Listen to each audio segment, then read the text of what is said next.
आवाज साउंड नहीं आ नहीं, रहा आपका कुछ। साउंड नहीं आ रहा। अब ऑडिबल है? ठीक है, ओके। हाँ। सो तो ये कह रहा था मैं अभी कि लास्ट के 2 क्लास में हमने ये किए थे, इसमें क्या था, ये अभी किया हमने अभी, एंड अभी आगे डिस्कस करेंगे। तो इसमें क्या लीनियर मॉडल्स आपको दे रखा है ना, मतलब EY1 EY2 EY3 दे रखा है, जहाँ पे अनकोरिलेटेड होमोसेडास्टिक रैंडम एरर है ना। होमोसेडास्टिक क्या होता है कि सेम वेरिएबल होगा, वो होगा ना, वेरिएंस होगा for each, and which of the following linear parametric functions are estimable। तो estimability चेक करो, बताओ।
हो जाएगा जी, ये मुझे बताना पड़ेगा। कई सारे अप्रोच हैं इसके, तो मैं एक थ्योरम लिखूंगा, उसके अप्रोच पे करेंगे। तो इस तरह क्वेश्चन के कई सारे अप्रोच हैं, तो अब देखो आपको क्या आता है, उस पर डिपेंड करेगा, है ना।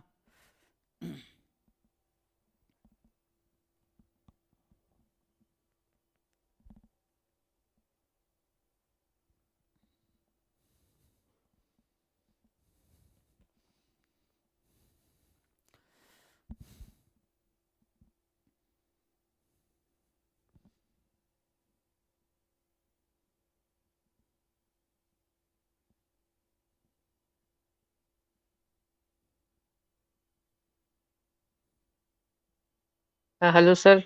हाँ जी। सर बोल रहे हैं कि ये गेट रिग्रेशन एनालिसिस गेट का चल रहा है या कोई CSIR नेट का? अभी क्या अभी ज्वाइन किए हो आप? हाँ सर। शेड्यूल मिला आपको आज का कि नहीं? हाँ, 9 से 11 तो सर आज गेट का रिग्रेशन एनालिसिस का था ना। आप कौन से बैच में हो? सर वो 27 वाला बैच जो अभी ज्वाइन किए थे। तो किसी व्हाट्सएप ग्रुप में हो कि नहीं हो? हाँ है। तो उसमें शेड्यूल नहीं आया था आज का? CSIR नेट लिखा हुआ था उसमें। हाँ, तो जो आया था वही होगा ना। DYQ। शेड्यूल चेंज हो गया, उसका स्टार्ट होगा रिग्रेशन, बाद में स्टार्ट होगा। जो शेड्यूल आया था उसी क्लास होगी ना। शेड्यूल ओ, देखो, उसमें शेड्यूल में क्या, जो शेड्यूल भेजा था मैंने आज, है ना, वो जो क्लास ग्रुप व्हाट्सएप ग्रुप उस में।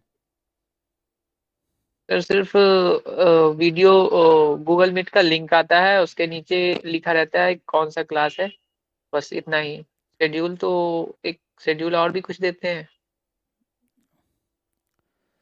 जो मिल रहा है उसको एंजॉय करो, ठीक है। हाँ,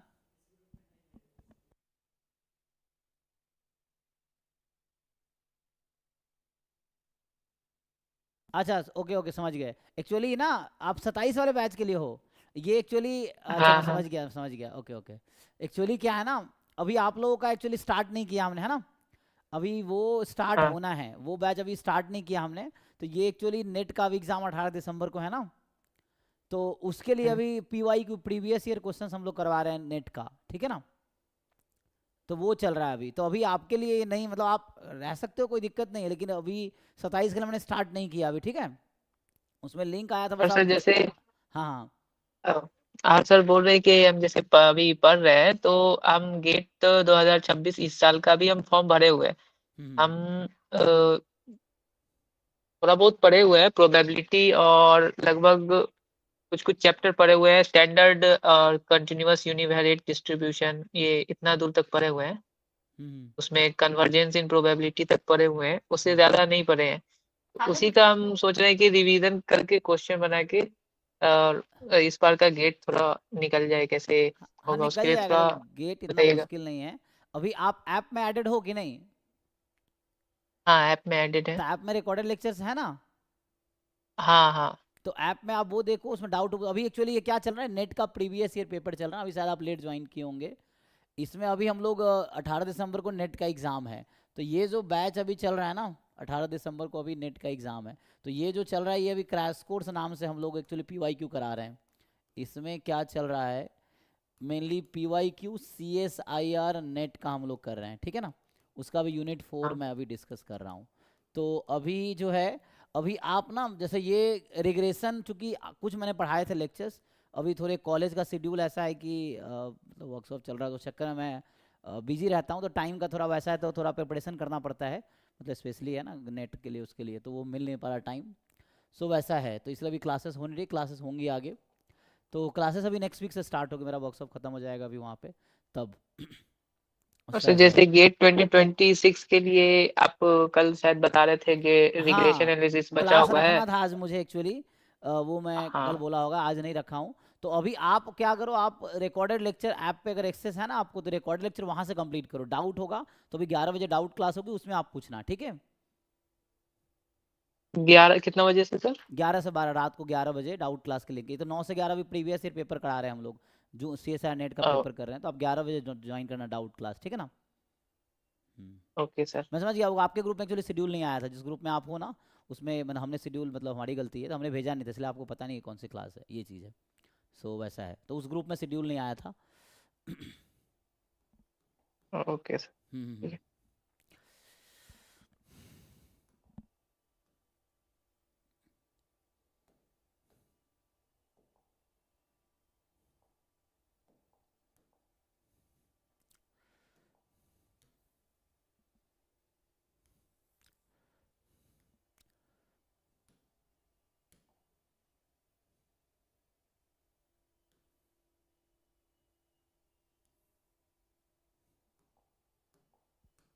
देखिए जी, तो जैसे ये टॉपिक गेट में नहीं है, जो बच्चे गेट वाले बच्चे हैं ना, ये टॉपिक गेट में एक्चुअली है नहीं, है ना, ये तो सिर्फ नेट में, एस्टिमेबिलिटी गेट में नहीं है। सो किसी का आया आंसर? ये सिर्फ नेट में है ना, जैम और गेट में ये टॉपिक नहीं है।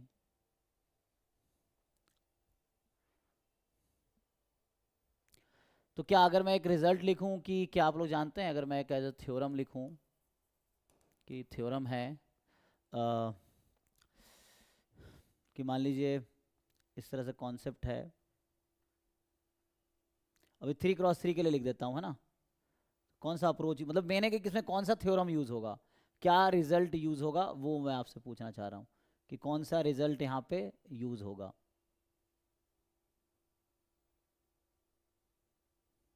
मान लीजिए जैसे मैं अगर लिखूँ रिजल्ट की, लेट से y हमारे पास एक वेक्टर है, अभी मैं 3 के लिख देता हूँ जो यहाँ पे है, y1 y2 y3, ठीक है।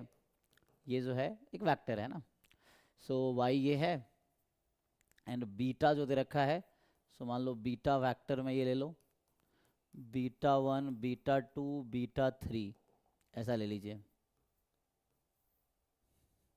सो यही है। इसके बाद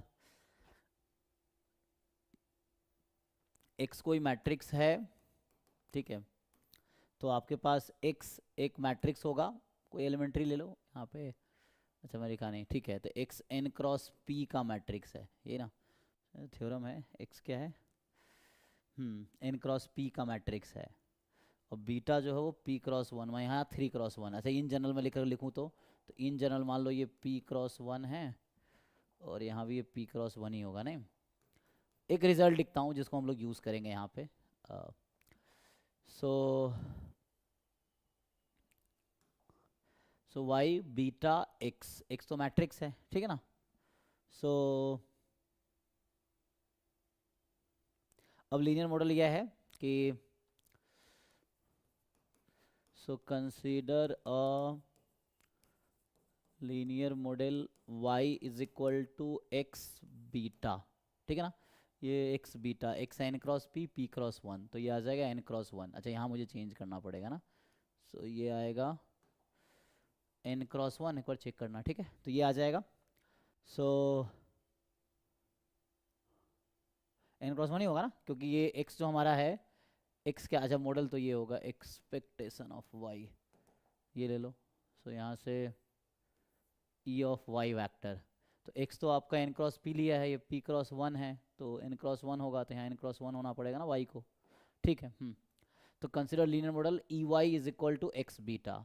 अब ये जो है आपके पास कि कोई पैरामीटर है, मान लो थीटा है, जो कि क्या लिखते हो, कोई एक सी, एक नया वेक्टर सी ले लेते हैं। तो मान लो सी अभी लेंगे,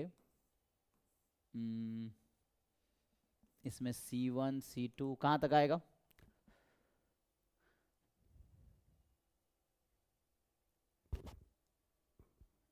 बीटा है 1 p क्रॉस 1 है ना, सो p क्रॉस 1 है,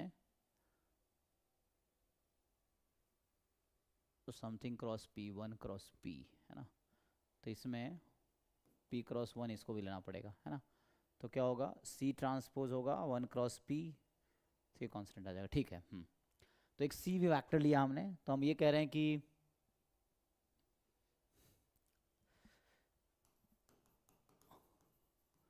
a linear पैरामेट्रिक फंक्शन, मान लो थीटा है, लेट्स से कोई भी है ना, c transpose beta, this is estimable.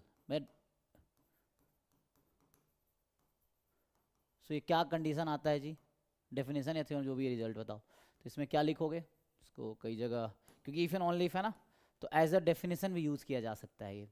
तो एक बस मैं रिजल्ट लिख रहा हूँ जिसको हम यूज़ करेंगे यहाँ पे।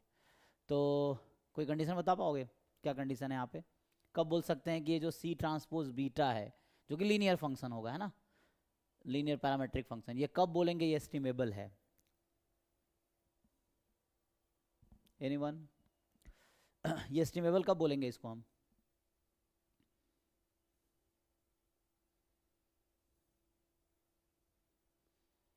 इसमें एक जो कंडीशन हम यूज करेंगे, there exist constant vector lambda है ना, so there exist a vector lambda such that so there is a vector lambda such that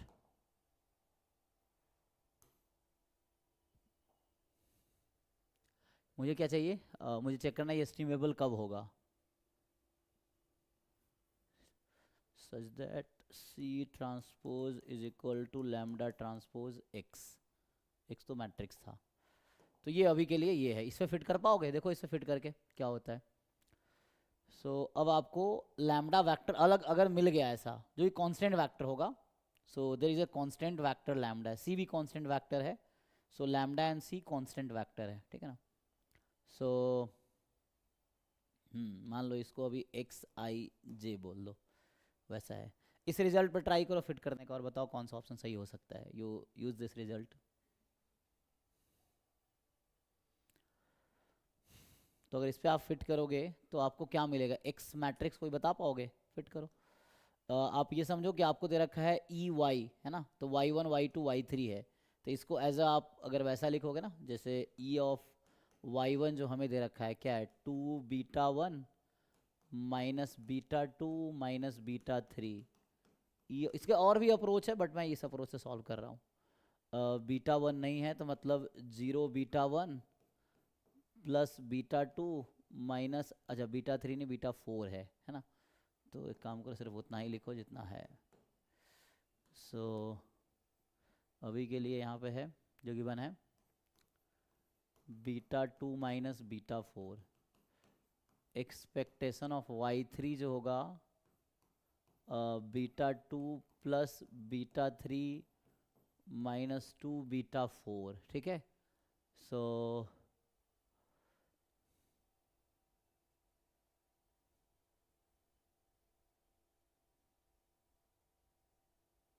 okay, तो यहाँ से अगर आप इसको मैं इस फॉर्म में लिखना चाहूँ, इस वाले फॉर्म में, कि E of Y vector is equal to, ऐसा लिखना चाह रहा हूँ, एक्स टाइम बीटा वैक्टर, तो क्या आप में से कोई बता पाएगा what is the X matrix? You try to fit system of equation को इस मॉडल पे फिट करना है, तो क्या बनेगा? 2 - 1 - 1 0। एक मिनट, हाँ, सो लिखिए, इसको लिखिए, मैं इसी थ्योरम में फिट करते हैं हम लोग। बाकी और अप्रोच है जिससे आप कर सकते हैं, आपको आता होगा। सो यहाँ से अगर करेंगे तो अब सिंपल है ना, एक्स बीटा है, तो बीटा तो आपने पता है कि सिस्टम ऑफ इक्वेशन को मैट्रिक्स इक्वेशन में कैसे लिखते हैं। तो जो कोएफिशिएंट है, बीटा 1 है कोएफिशिएंट 2, बीटा 2 का -1, बीटा 3 का -1, बीटा 4 का 0। यहाँ बीटा 1 का 0, बीटा 2 का 1, बीटा 3 का 0, बीटा 4 का -1। यहाँ पे बीटा 1 का 0, बीटा 2 का 1, बीटा 3 का 1, बीटा 4 का -2। सही है। तो यहाँ पे क्या हो गया, ये किस ऑर्डर की मैट्रिक्स हो गई? जिससे 3 रो एंड 4 कॉलम। तो यहाँ से आपको दिख रहा होगा कि क्या हो रहा है, 3 रो एंड 4 कॉलम, n की वैल्यू 3, मतलब आपके क्वेश्चन में अभी n3 है, p4 है ना, वैसा। तो y3 वैक्टर है, n3 है, p बीटा 4 होगा, बीटा 1 है ना। तो इस तरह समझ आ रहा है कि आपके क्वेश्चन में n3 है, p4 है, ये क्वेश्चन का यहाँ सॉल्यूशन लिख रहे हैं। अभी मान लो मैं फर्स्ट ऑप्शन चेक करता हूँ, तो क्या होगा? अब हमें ये बोल रहा है कि हम ये जो अब ऑप्शंस में क्या आ रहे हैं कि पहला ऑप्शन मेरा ये है एक्चुअली, है ना। जो पहला ऑप्शन है वो सी ट्रांसपोज बीटा है। पहला ऑप्शन क्या है? सी ट्रांसपोज बीटा है, मतलब थीटा बोल दो इस पूरे का, ये मान लो थीटा है, ये ऑप्शंस में थीटा है, मतलब सी ट्रांसपोज बीटा है वो। तो आप सी ट्रांसपोज निकालो। अगर मैं ए ऑप्शन को चेक करूँ, मान लो ऑप्शन ए मैं चेक करता हूँ, सो लेट्स से अभी मैं ऑप्शन ए पे काम कर रहा हूँ यहाँ से। तो ऑप्शन ए जो है मेरा पहला ऑप्शन जो है, मतलब ए ऑप्शन बोलो या पहला ऑप्शन है, इसको छोड़ दो, है ना। सो ठीक है, इसको अभी मैं एज अ रिजल्ट यूज़ कर रहा हूँ। तो पहले ऑप्शन में अगर मैं इसको सी ट्रांसपोज बीटा लिख दूँ कि सी ट्रांसपोज बीटा जो है मेरे पास वो ये है 16 बीटा 1 -9 बीटा 2 -7 बीटा 3। तो क्या मुझे आप सी वेक्टर बता पाएंगे यहाँ से? बताओ कोई, what is a C vector? Beta तो बता ना, बीटा क्या है, सी वेक्टर क्या होगा? 16 - 9 - 7। सो बीटा 1 का कोएफिशिएंट 16, बीटा 2 का -9, बीटा 3 का -7 बीटा 4 तो 0। है नहीं, 0, क्योंकि है ना, क्योंकि बीटा 4 पैरामीटर है ना हमारे पास, p4 है, तो इस तरह से आ गया। अब हमें क्या करना है, थीटा है सी ट्रांसपोज बीटा, तो हमने सी निकाल लिया।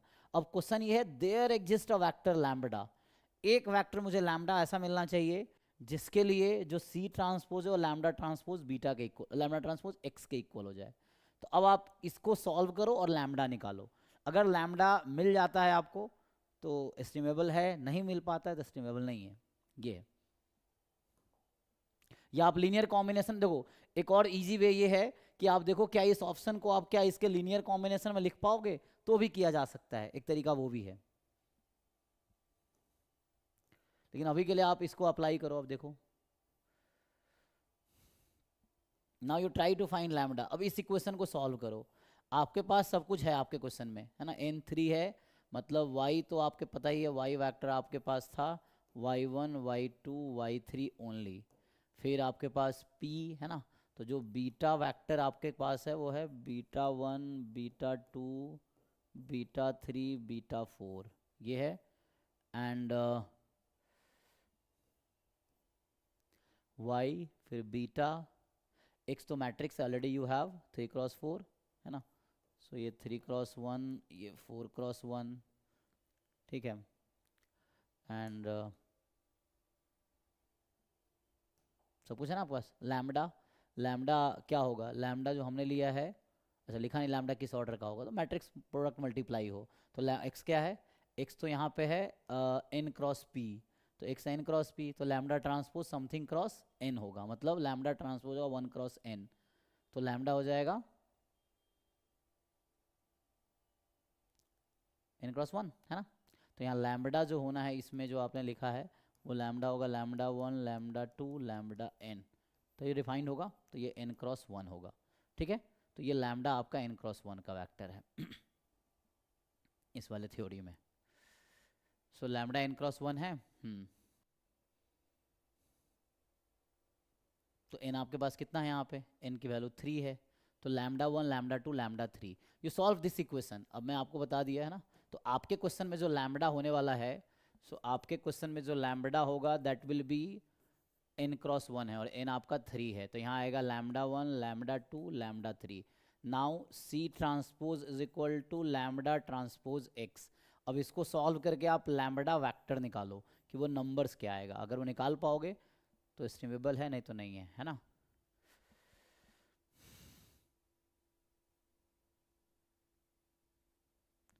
शॉर्टकट ये है कि आप जस्ट देखो ऑप्शंस का लीनियर कॉम्बिनेशन, उसके लीनियर कॉम्बिनेशन में इनको लिख पाओगे क्या। अगर इनके लीनियर कॉम्बिनेशन में ऑप्शंस को लिख सकते हो तो डायरेक्टली एस्टिमेबल हो जाएगा, तो वो भी एक तरीका है। तो वहाँ भी आपको सोचना ही पड़ेगा, उस तरह से कुछ है, देखो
सर लैम्बडा फाइंड करने के लिए तो एक्स इनवर्स से पोस्ट मल्टीप्लाई करना पड़ेगा, बट एक्स इनवर्स को मल्टीप्लाई करना पड़ेगा। लैम्डा आपको पता है ना, ये इक्वेशन ही बन जाएगी। 3 इक्वेशन 3 वेरिएबल, कितने इक्वेशन बनेंगे देखो, सी में 4 है, 4 इक्वेशन बनेंगे। 4 इक्वेशन है, 3 वेरिएबल होगा। मत मल्टीप्लाई करो। अब एक्स इनवर्स उधर क्यों ले आना चाहते हो, चाहो ले जाओ, कोई दिक्कत नहीं, आप ले जाओ। तो एक्स को उधर उससे भी कर सकते हो आप चाहो तो, नहीं तो इन्वर्स नहीं करना, सॉल्व करना, वो भी एक तरीका है। तो यहाँ से अगर आप एक्स, लेकिन एक्स इन्वर्स कैसे करोगे, एक्स तो स्क्वायर मैट्रिक्स है ही नहीं, तो इन्वर्स तो निकाल नहीं पाओगे आप। है नहीं सर। हाँ, तो आपको क्या करना पड़ेगा, इस लैम्डा मैट्रिक्स यहाँ है, एक्स मैट्रिक्स यहाँ है, लैम्डा ट्रांसपोज को एक्स से मल्टीप्लाई करो, तो राइट साइड में आपको 4 इक्वेशन मिलेगा, लेफ्ट साइड में 4 है। 4 इक्वेशन 4 वेरिएबल, उसको जैसे भी सॉल्व कर सकते हो, सॉल्व करके निकालो lambda. You solve this equation, मैं ये कह रहा हूँ, अगर मैं इसको लिखूंगा तो इस इक्वेशन को आप सॉल्व करो। ये जो C ट्रांसपोज बराबर लैम्डा ट्रांसपोज x है, अगर इसको मैं सॉल्व करूँ, लैम्डा ट्रांसपोज होगा क्या, लैम्डा कॉलम में, लैम्डा रो में होगा, तो रो को मल्टीप्लाई करना x के, तो इसमें रो में करके मल्टीप्लाई करो, तो बहुत आसान है ना। यहाँ पे C ट्रांसपोज रख दो आप, तो भी रो में आ जाएगा। तो यहाँ से बनेगी जो इक्वेशन आएगी 16 इज इक्वल टू, पहला 16 है, ये मल्टीप्लाई होगा उससे, तो आएगा 2 लैम्डा 1, ये पहली इक्वेशन आएगी।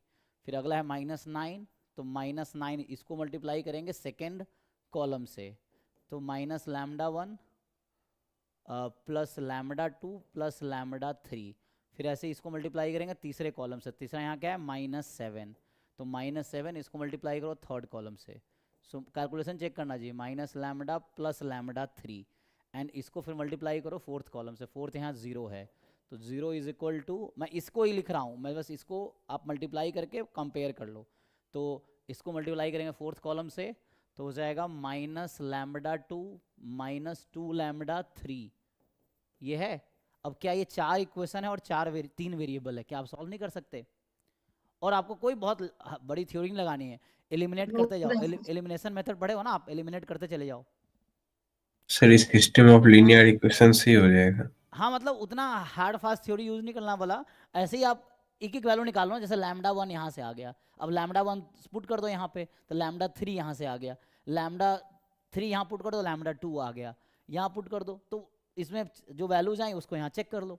तो ऐसी वैल्यू चाहिए जो चारों इक्वेशन को सेटिस्फाई करे। तो 3 इक्वेशन से वैल्यू निकालो, चौथे वाले में पुट करके देख लो, सेटिस्फाई कर रही है तो एस्टिमेबल है, नहीं कर रही तो एस्टिमेबल नहीं है।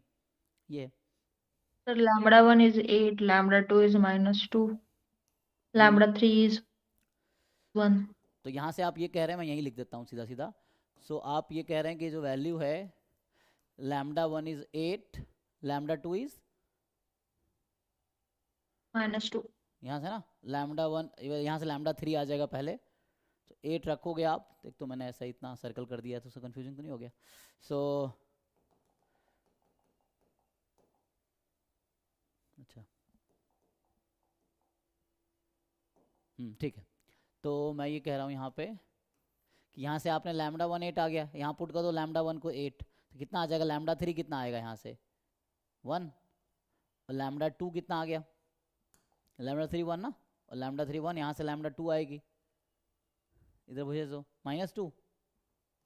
अब इसमें पुट करके चेक करो क्या ये वैल्यू सेटिस्फाई कर रही है इसको, जो आपने निकाला है λ1 λ2, क्या इसको सेटिस्फाई कर रही है, यस और no?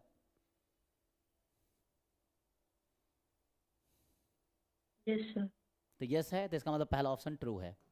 Same thing you do with the other options, तो फर्स्ट ऑप्शन ट्रू है। अब मान लो ऐसा आता कि ये λ1 λ2 1 2 3 इक्वेशन से आया, λ1 λ2 λ3 वैल्यू अगर इसको सेटिस्फाई नहीं करता तो इट इज नॉट एस्टिमेबल, ये है। तो अब you do for the second option, ऐसे ही करो तो प्रैक्टिस करोगे तो याद रहेगा। अभी तो आपको टाइम इसलिए लग रहा है क्योंकि मैं समझा रहा था, आप सीधा सीधा सॉल्यूशन यहीं से स्टार्ट करना है, सॉल्यूशन इतना ही है, ये तो प्रोसेस में समझा रहा था आपको, इतना आसानी से आ जाएगा। करो सेम, ये पहले ऑप्शंस के लिए मैंने काम किया है, यही तो ऑप्शन सेकंड ऑप्शन में β3 - β4 है या β2 - β? β3 - β4 है। ये प्रोसेस समझ आ गया ना सबको? क्वेश्चन मैं इधर ले आता हूँ, कुछ प्रोसेस समझ आ गया? ये क्वेश्चन है, देख लो, ये वाला दिख रहा है पूरा। यू अप्लाई, सेकेंड ऑप्शन पे अप्लाई करो, बताओ ट्रू है कि फॉल्स है, थर्ड पे लगाओ, फोर्थ पे लगाओ, ईच पे लगाओ। और इतना टाइम नहीं लगेगा, जब आप क्वेश्चन इनिशियली सब कुछ डिफिकल्ट लगती है, जब आप बहुत प्रैक्टिस करोगे तो क्विकली कर लोगे, है ना? तो ज़्यादा 1 2 मिनट लगेगा, बहुत ज़्यादा लगेगा तो उससे ज़्यादा नहीं लगेगा।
सर सेकंड ऑप्शन में λ1 एंड λ1 आ रहा है -λ2 -1/2, λ3 आ रहा है 1 + λ1, मतलब लैम्बडा की वैल्यू निकल नहीं रही है। कैसे निकलेगी, निकलना चाहिए।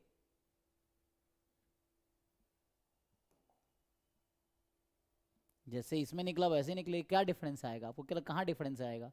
डिफरेंस मतलब लैम्बडा 1 0 आ रहा है, सॉरी सॉरी। सी बन ऑप्शन बी में कहाँ, सी में चेंज आएगा ना बस। ऑप्शन बी में तुम्हें यही सॉल्यूशन लिखना है, स्टेप तो कॉमन रहेंगे, डिफरेंस कहाँ आएगा, डिफरेंस आएगा सी में। तो यहाँ पे बीटा 3 माइनस बीटा 4 है, तो सी बनेगा 0 0 1 -1, ये हो गया। तो यहाँ लिखो 0, फिर क्या था 0, बाकी कॉमन रहेगा 0 0 1 आ -1, गया। बस बस इसी को कॉपी पेस्ट करो, उसमें कुछ नया नहीं है। -1 3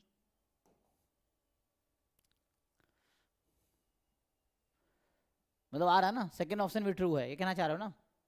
अगर लैम्डा वेक्टर एग्जिस्ट कर रहा है and that satisfy all 4 equations, so मतलब है कि ऑप्शन बी भी एस्टिमेबल है। ऐसे ही लैम्डा 3 के लिए चेक, ऑप्शन 3 के लिए चेक करो, ऐसे ही ऑप्शन 4 के लिए चेक करो। चेंज कहाँ आएगा, यहाँ से सॉल्यूशन, पार्ट बी का सॉल्यूशन लिखेंगे, सी चेंज करेंगे, फिर यहाँ पे बस ये 4 नंबर चेंज होगा, बाकी सब कॉमन रहेगा। चेंज क्या होगा, ये चेंज होगा, फिर ये जहाँ जहाँ मैंने रेड से सर्कल किया है बस वो चेंज होगा हर ऑप्शन में, यही कॉपी पेस्ट मारो। ऑप्शन बी के लिए यहाँ आता 0 0 1 -1, तो यहाँ 0 0 1 -1। ऑप्शन सी के लिए 57 -18 -13 26, यहाँ लिखो 57 -18 -13 -26, यहाँ लिखो 57 -18 -13 -26, ठीक है, इस तरीके से and then solve it, simple है। तो जो रेड सर्कल किया वही हर ऑप्शन में चेंज आएगा, बाकी कॉमन रहेगा स्टेप्स।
सर ये भी आ गया। बी वाला भी आ गया, बी सी वाला भी कितने आए, सी में भी आ गया। डी का चेक कीजिए ऐसे ही, चेक फॉर डी ओनली। 7/2। आ गया ना, डी चेक कीजिए, डी भी आएगा क्या?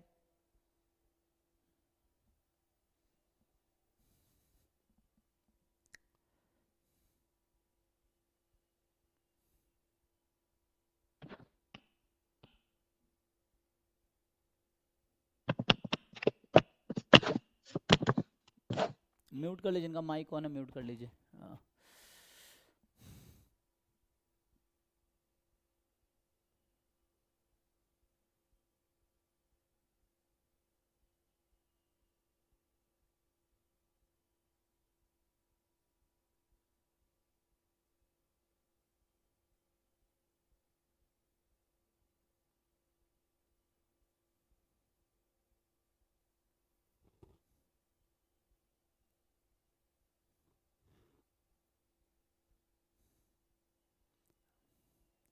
ठीक है ना, प्रोसीजर कॉमन है चारों ऑप्शन के लिए, सिमिलरली ट्राई कीजिए और देखिए क्या आता है।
चारों एस्टिमेबल है तो एस्टिमेबल कब होगा नहीं?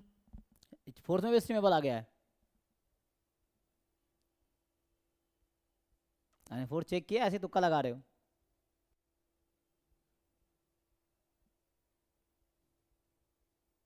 लैम्डा बताओ फोर्थ में क्या आया जो चारों इक्वेशन सेटिस्फाई करे। -23/2, हम्म then -39 -43/2। और चौथा सर वो इक्वेशन, सेकेंड इक्वेशन वेरीफाई करना रहेगा। चौथा सेटिस्फाई कर रहा है, इसमें पुट किया आपने, सेटिस्फाई नहीं करेगा, आप चेक कीजिए। इन तीनों इक्वेशन से लैम्डा 1 लैम्डा 3 जो आई ना, इसको सेटिस्फाई नहीं करेगा तो एस्टिमेबल नहीं होगा।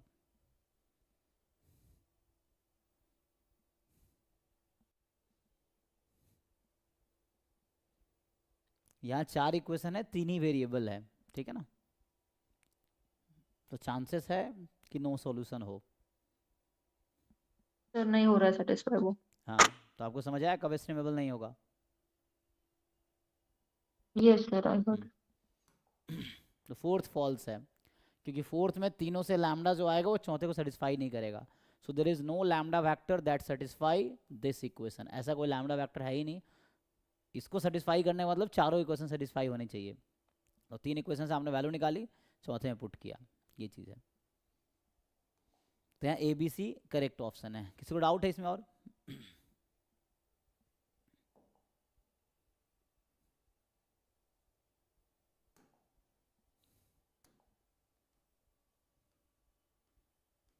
ये थ्योरेटिकल क्वेश्चन है ना, तो ये जस्ट कॉन्सेप्चुअल क्वेश्चन है, इसमें कैलकुलेशन तो नहीं है, बस कॉन्सेप्ट है। आपको रिजल्ट याद है तो हो जाएगा, नहीं याद है नहीं होगा।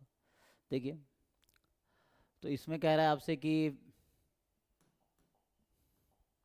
Consider the multiple linear regression model y is equal to x beta plus epsilon where y is n cross 1 observed data vector with n more than 5, x is n cross 5 matrix of known constants with rank x is 5।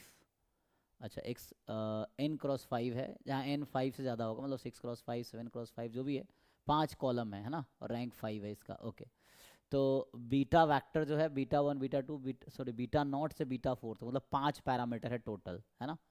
Total 5 parameters हैं, 1 2 3 4 5, है ना। सो epsilon आपको दे रखा vector है, epsilon i's are IID normal 0 1। Consider the testing of linear hypothesis H naught beta 1 beta 2 beta 3 beta 4 बराबर C। तो अभी जितनी ज़रूरत है थ्योरी की उतने करा देता हूँ ना, जिन्होंने थ्योरी नहीं किए हैं तो पढ़ना पड़ेगा, नहीं तो हमारे थोड़ा गेट में रिग्रेशन बाकी है वो अभी कराऊंगा, मल्टीपल ही बाकी है, लीनियर तो डिस्कस किया था। तो एक बार मैं करवा देता हूँ, मैंने आधा कराए थे, मैं पूरा करवा देता हूँ, फिर तन्मय सर लास्ट ईयर जो पढ़ाए थे वो भी क्लास लेंगे थर्सडे से, तो एक बार वो भी करवा देंगे, ठीक है।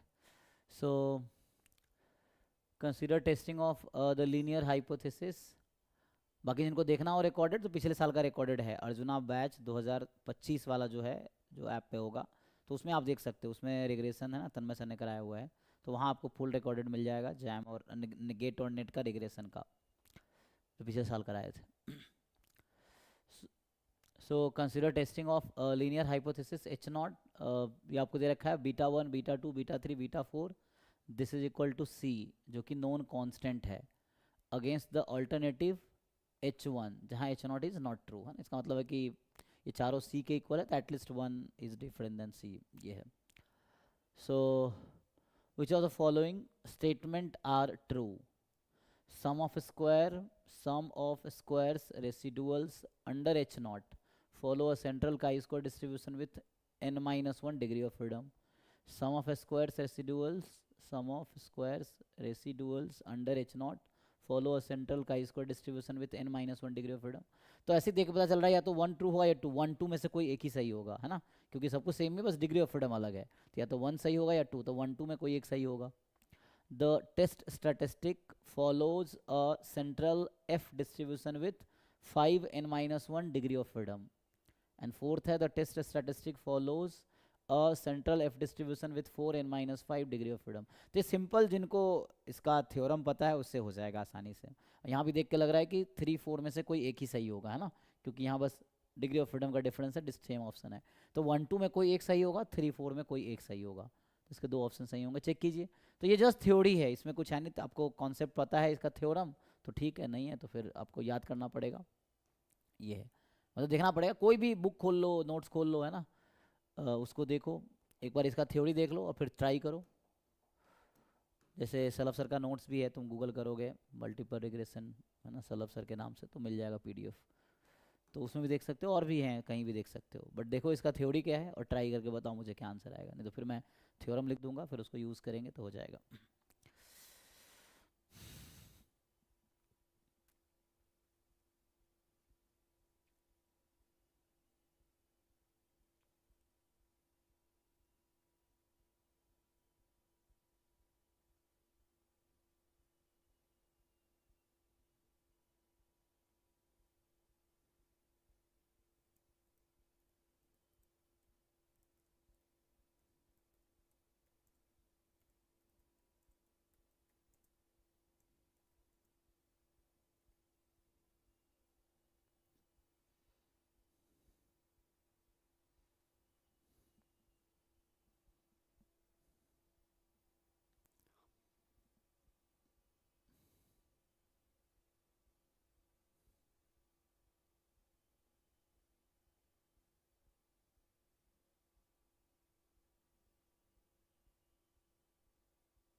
सर यहाँ पे P इक्वल्स टू 5 पैरामीटर्स है, सो SC n-5 फॉलो करेगा ना। लेकिन अंडर H नॉट बोला है, इन जनरल क्या होता है, आपको अंडर H नॉट बोला है ना, इन जनरल जो आप बता रहे थे वो इन जनरल होता है, n- नंबर ऑफ जो क्या बोलते हैं पैरामीटर्स, हाँ, तो वो n-5 होता है in general without any assumption. लेकिन यहाँ पर तो एक अजम्पशन है आपके साथ, हाइपोथेसिस क्या है, एक अजम्पशन है, स्टेटमेंट है। तो अंडर h0 बोल रहा है, जहाँ पे 4 पैरामीटर फिक्स्ड है, c के इक्वल है, तो कितने फ्री पैरामीटर हुए आपके पास अंडर h0? अंडर h0 कितने पैरामीटर फ्री है? 4 या 1? 4 टोटल कितने पैरामीटर फ्री है? हो गया ना, कांस्टेंट 5। 5। उसमें 4 को इन्होंने फिक्स कर दिया, c के इक्वल है, 4 पैरामीटर नोन है। अंडर h0 क्या कहना चाह रहा है? 4 अच्छा, पैरामीटर्स आर नोन। तो कितने फ्री हुए? फ्री मतलब अननोन, एक एक। एक एक एक तो 1 फ्री हुआ, तो डिग्री ऑफ फ्रीडम क्या होना चाहिए अंडर h0? -1, n right. -1, क्योंकि chi square n minus number of free parameters है ना, नंबर ऑफ डिपेंडेंट वेरिएबल्स है ना, डिपेंडेंट पैरा जो भी है, मतलब नंबर ऑफ पैरामीटर्स। तो यहाँ पे अगर h0 h1 नहीं है तो इन जनरल जो आप बता रहे हो उसका डिस्ट्रीब्यूशन वो आएगा। और अंडर h0 इसमें 4 पैरामीटर को नोन कर दिया, 4 पैरामीटर्स आर नोन, क्योंकि कांस्टेंट के इक्वल है, तो जो गिवन होता है वो तो नोन है ना, तो अननोन पैरामीटर सिर्फ एक बचा, तो डिग्री ऑफ फ्रीडम n-1 होगा। ये है, मतलब ये जस्ट थ्योरम है, इसमें कुछ है नहीं, कॉन्सेप्ट है। और 3 4 में से मतलब 1 गलत होगा, ठीक है। यहाँ अंडर h0 है इसीलिए, क्योंकि अंडर h0 में 4 पैरामीटर्स आर नोन, तो only 1 is free which is beta not. 3 4 का बताइए।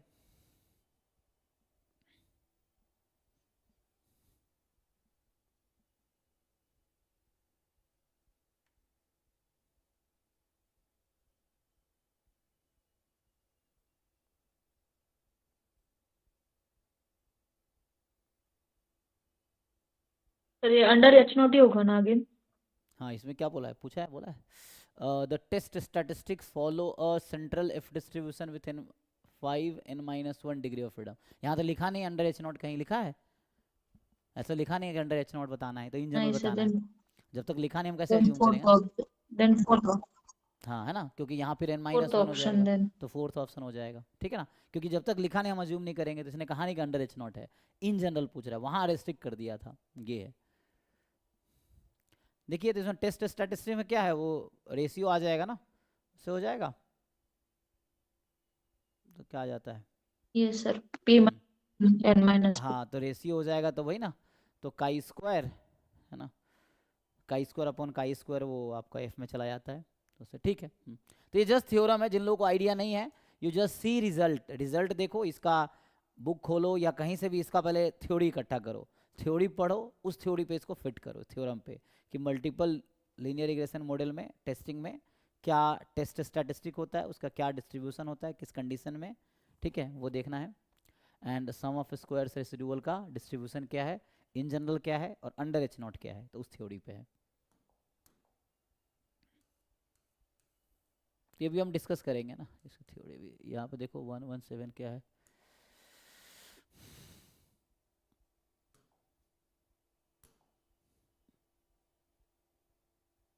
देखिए, तो ये कह रहा है कि suppose x1 x2 xn xn plus 1 b is a random sample of size n+1 where p is more than 2, n is more than p plus 3 from a multivariate normal population np mu sigma, जहाँ mu rp है, मतलब mu p dimensional है ना, and sigma positive definite matrix है।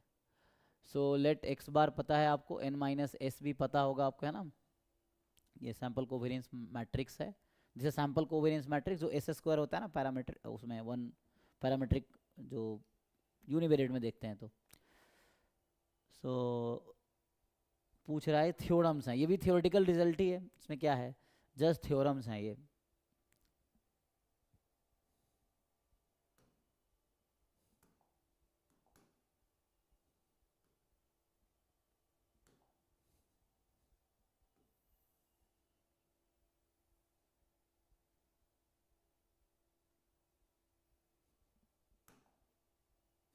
बताइए देख के, ये सब रिजल्ट्स हैं, आपको याद है, ठीक है, नहीं तो प्रूफ करना पड़ेगा, ये है।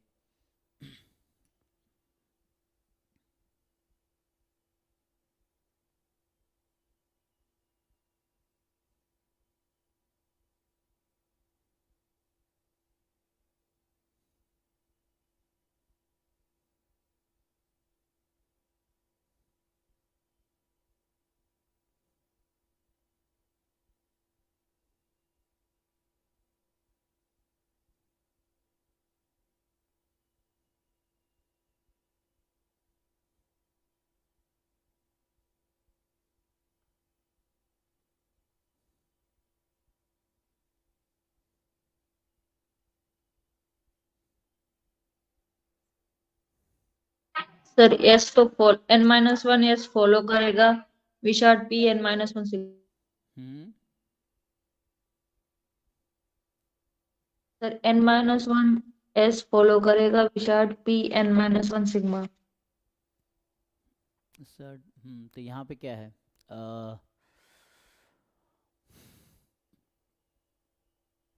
क्या लग रहा है आपको, क्या लग रहा है कौन सा सही है? वो हॉटलिंग टी स्क्वायर वाली प्रॉपर्टी यूज होगी फर्स्ट में, वो याद नहीं आ रही। अच्छा देखो, वो तो ओपन अभी अभी घर पे तो आप देख सकते हो, एग्जाम में आपके पास ऑप्शन नहीं होगा, घर पे सीखने के लिए यू कैन सी, बुक खोलो जहाँ से भी नोट्स मिल रहा है देखो, उसको कंपेयर करो, ये सब रिजल्ट्स हैं ना, उससे हो जाएगा, नहीं तो फिर मैं कराता हूँ, ये है तो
चलो थोड़े से अगर देखोगे थ्योरम्स इसमें से क्या क्या होता है रिजल्ट, जैसे यहाँ पे क्या गिवन है, हमें गिवन है कि x1 vector, x2 vector, xn vector, अभी n तक ही लिख रहा हूँ क्योंकि x बार में और s में सिर्फ n तक यूज हुआ है ना, x बार जो है फर्स्ट n जो रैंडम सैंपल है उसका मीन है, और s जो है सैंपल कोवेरिएंस मैट्रिक्स है, फर्स्ट n जो है ना रैंडम वेक्टर्स है उसका।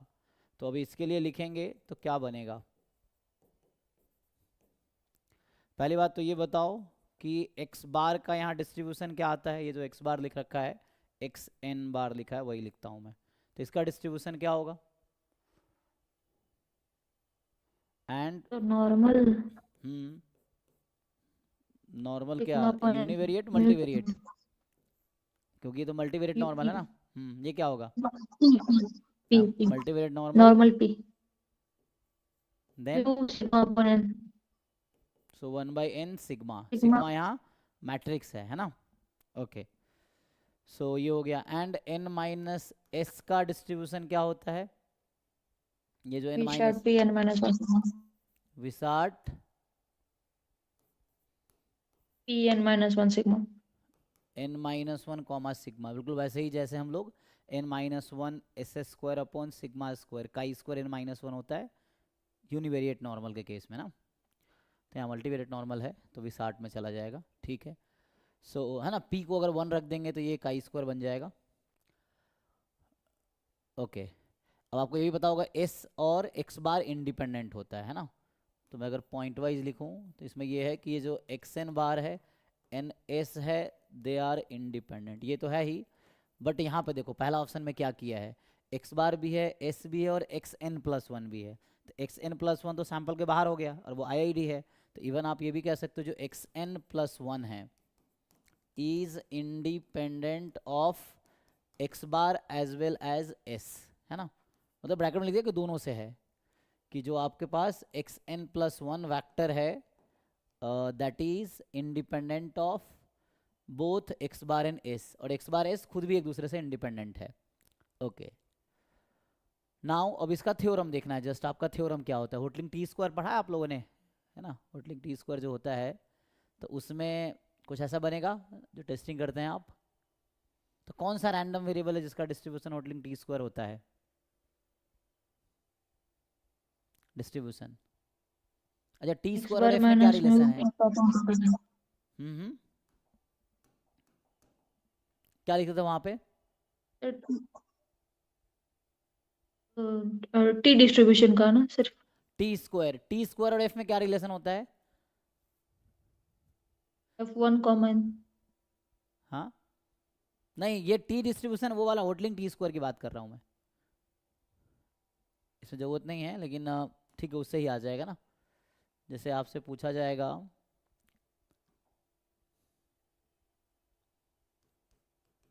X bar minus mu transpose S inverse X bar, इसका क्या डिस्ट्रीब्यूशन होता था जी, कोई बताओ?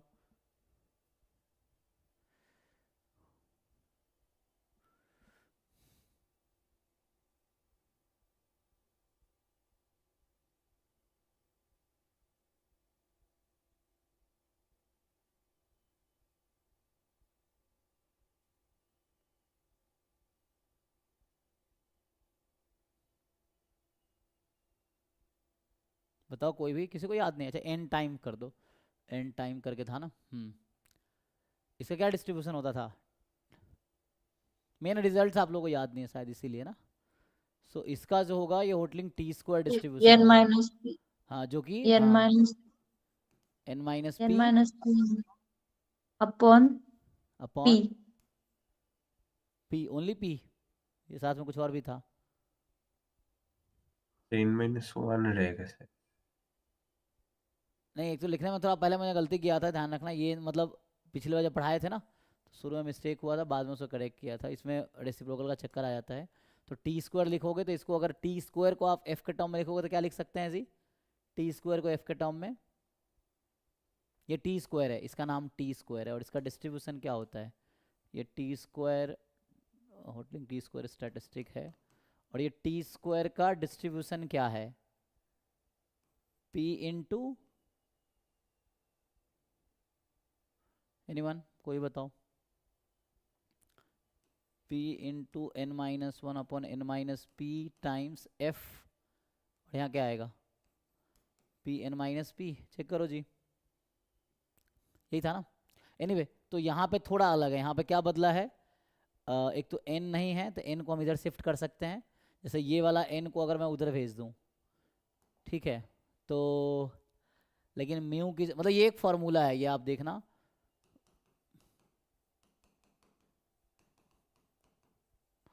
ये कॉन्सेप्ट पढ़ना जिन लोगों को याद नहीं है तो उसमें ये आएगा, ठीक है। होटलिंग टी स्क्वायर स्टैटिस्टिक, सो ये है, तो इससे कहीं ना कहीं रिलेटेड दिख रहा है ना पहला ऑप्शन जो है। इसमें चेंज बस कितना है ना, मैं एन यहाँ पे भेज सकता हूँ, तो अभी थोड़ा चेंज बस ये है, यहाँ p into N minus P N minus one upon N minus P, तो एन ये वाला n उधर चला जाएगा, अगर यहाँ मल्टीप्लाई कर दूंगा यहाँ से हट जाएगा, ठीक। एंड सर ये T square into N minus P divided by N minus one times P follows F P comma N minus P. ठीक है, हाँ मतलब इसको क्रॉस मल्टीप्लाई करोगे तो वही बात है। हाँ जैसे इसको आप इधर ले आओ, इसको इधर ले आओ, तो वही बात है, क्रॉस मल्टीप्लाई कर सकते हो ना, ये तो नंबर है ना भाई, मान लो एक रैंडम वेरिएबल समझ के इक्वल कर दो, क्रॉस मल्टीप्लाई करके वैसे बना सकते हैं ना कि N minus P T square upon P into N minus one is F P N minus P. हाँ तो उसको लगाओ, उसमें बताओ पहला ऑप्शन ट्रू है कि फॉल्स है?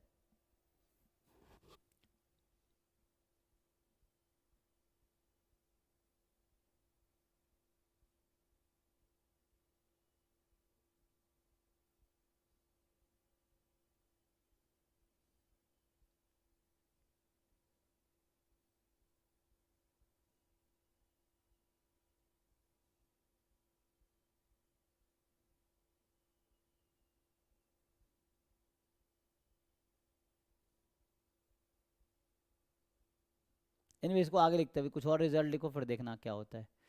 सो अभी के लिए और क्या ज़रूरत पड़ेगी?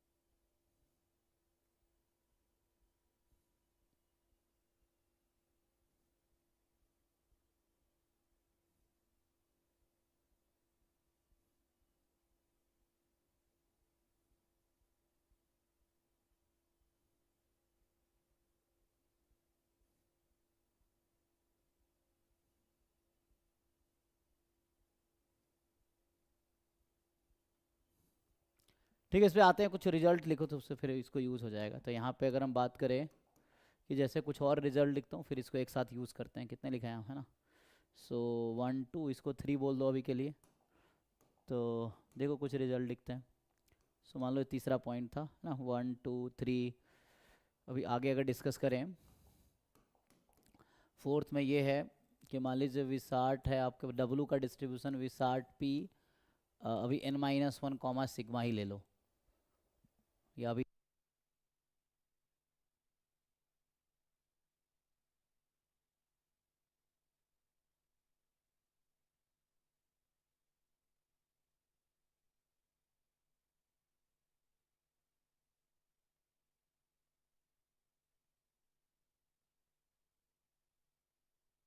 सर आवाज नहीं आ रही।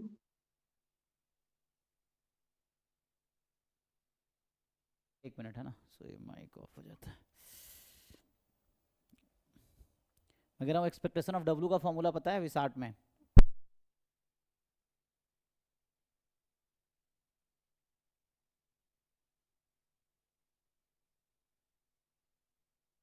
n sigma.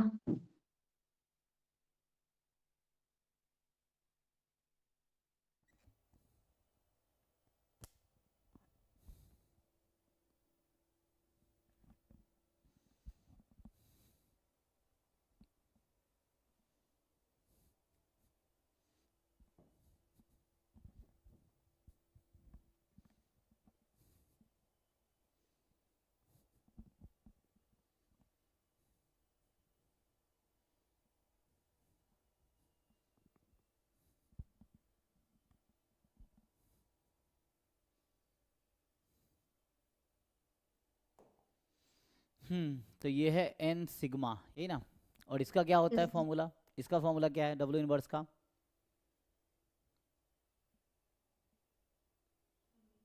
इसका यहाँ जरूरत है ना, क्योंकि यहाँ जरूरत पड़ेगी आई थिंक। हाँ, सो n-s है ना, था ना हमारे पास n-s, तो उसके इस फॉर्मूले से c इजीली 3 वाला इजीली आ जाएगा।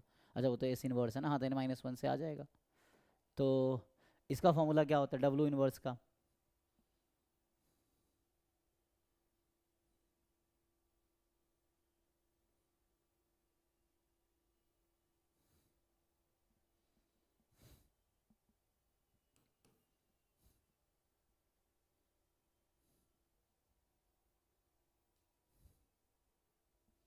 ये इसके टाइम में फॉर्मूला लिख रहा हूँ ना, ये आएगा, चेक कीजिए।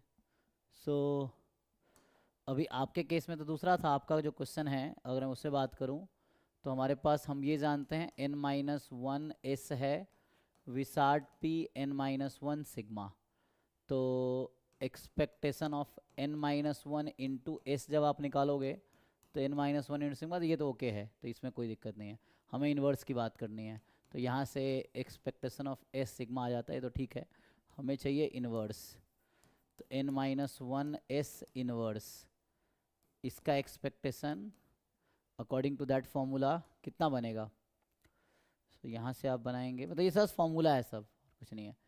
तो n-1 n की जगह -p-1 सिग्मा इनवर्स, तो कितना आ जाएगा ये n, इसको भेज दो इधर पे, तो ये s इनवर्स साथ में 1/n-1, तो ये हो गया 1/n n माइनस पी minus 2 sigma inverse, cross multiply कर लो। तो ये थर्ड ऑप्शन जो है ना वो मैं डिस्कस कर रहा हूँ। थर्ड ऑप्शन जो आपका है, ये अभी के लिए मैं सी लिख देता हूँ, ऑप्शन सी जो है आपके पास। So E of S inverse कितना आ जाएगा, n माइनस 1 n माइनस पी माइनस 2 सिग्मा इनवर्स। चेक करो भाई, सही है ये? तो ये आ जाएगा।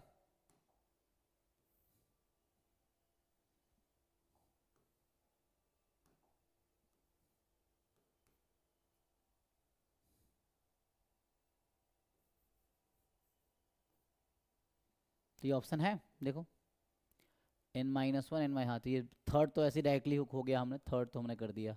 सो थर्ड ट्रू है। ऐसे ही बाकी स्टेटमेंट देखने हैं। सो ए भी ऐसे भी थोड़ा मैनिपुलेट करते हैं क्या आता है। सो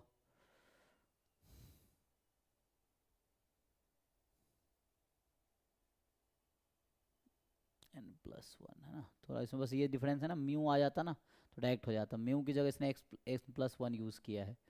तो देखना पड़ेगा क्या होगा, क्योंकि म्यू होता तो इससे डायरेक्टली बन जाता ना ये, लेकिन थोड़ा डिफरेंस आया है म्यू उसकी पहले ऑप्शन में। बाकी अभी और थ्योरी देखता हूँ, फिर से देखता हूँ किससे मैच करेगा। तो ये तो थर्ड ऑप्शन ठीक है ना, थर्ड ऑप्शन यहाँ से आ गया। एंड फोर्थ और फर्स्ट में थोड़ा सा वो दिख रहा है आपको, क्योंकि यहाँ एस इनवर्स है और यहाँ सिग्मा इनवर्स, ये डिफरेंस है ना फोर्थ और फर्स्ट में। तो यहाँ एस इनवर्स है, यहाँ सिग्मा इनवर्स है, ये डिफरेंस है। हालांकि डायरेक्ट थ्योरी है, लेकिन आपको ये थ्योरी है तो याद होना चाहिए, डिराइव करना पड़ेगा, नहीं तो अगर याद नहीं है तो फॉर्मूले कितना याद रखोगे, ये कि डिराइव करना पड़ेगा। तो ठीक है। फोर्थ में डायरेक्ट हो जाएगा ना, तो x bar n follows normal p mu bar sigma upon n, x bar x of n plus 1, दोनों का difference normal 0, n minus 1 upon n sigma, हाँ n plus 1 upon n sigma. ठीक है ना, तो ये सही समझ आ रहा है? जैसे आप बता रहे हैं कि यहाँ से जैसे यही कह रहे हैं ना, जैसे मान लीजिए अगर यहाँ मैं 5वां पॉइंट लिखूँ कि आप ये कह रहे हैं कि जैसे x बार हमें पता है N P mu 1/n sigma, और एक्स n प्लस 1 जो है वो है एन पी म्यू सिग्मा, यही ना। तो आप कह रहे हैं यहाँ से जो डिफरेंस है वो कितना हो जाएगा, एन पी 0, यही ना। दोनों इंडिपेंडेंट है, क्योंकि इस x बार में तो x1 से xn तक ही है, तो कितना आ जाएगा ये, तो वेरिएंस तो सम ही हो जाएगा फिर भी। तो 1/n प्लस 1 कितना, n plus 1/n into sigma, तो ये हो गया। अब इसमें लगा लो थ्योरम आप,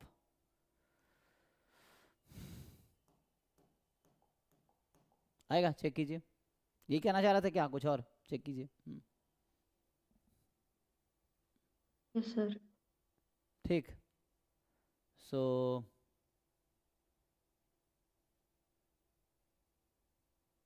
सर chi स्क्वायर की डिग्रीज ऑफ फ्रीडम क्या होगी? वो सोचो अब क्या होगी। तो स्क्वायर p, हाँ p जो है, जितने वेक्टर है p ही होगी।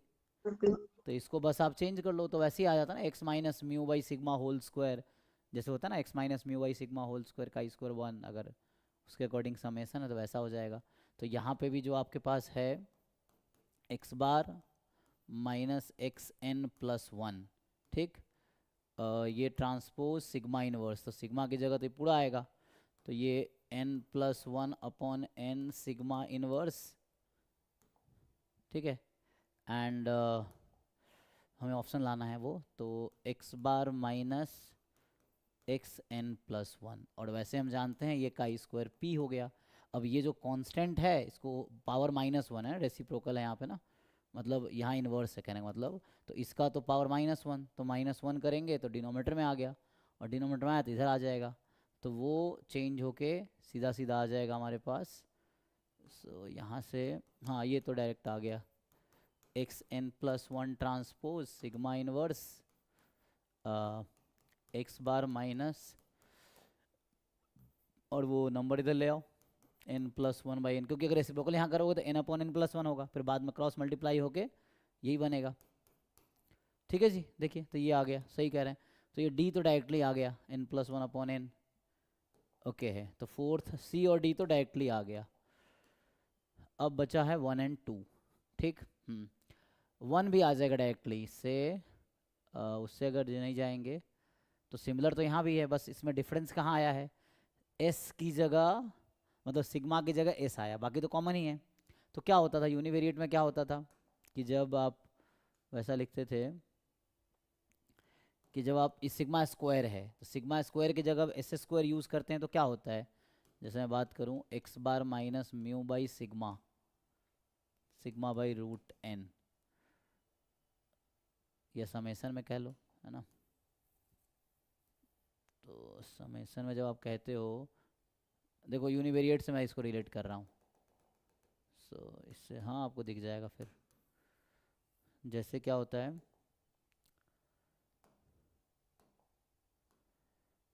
ठीक है यही लिखते हैं फिर आगे देखते हैं। मैं कह रहा हूँ जैसे यूनिवेरिएट में लिखते हैं ना, summation X I minus mu by sigma whole square I from 1 to n। यहाँ यूनिवेरिएट नॉर्मल है, x1 x2 xn जो है simple normal mu comma sigma square है, तो इसका डिस्ट्रीब्यूशन क्या होता था। एंड दूसरा summation X I minus mu, लेकिन हमारे पास क्या है म्यू की जगह, हाँ ठीक है वो तो मीन 0 हो जाएगा ना, इसको एक नया रैंडम वेरिएबल मान लेते, मीन तो 0 ही हो चुका है, ठीक है। तो X bar minus mu S इसका होल स्क्वायर, तो इसमें क्या होता है,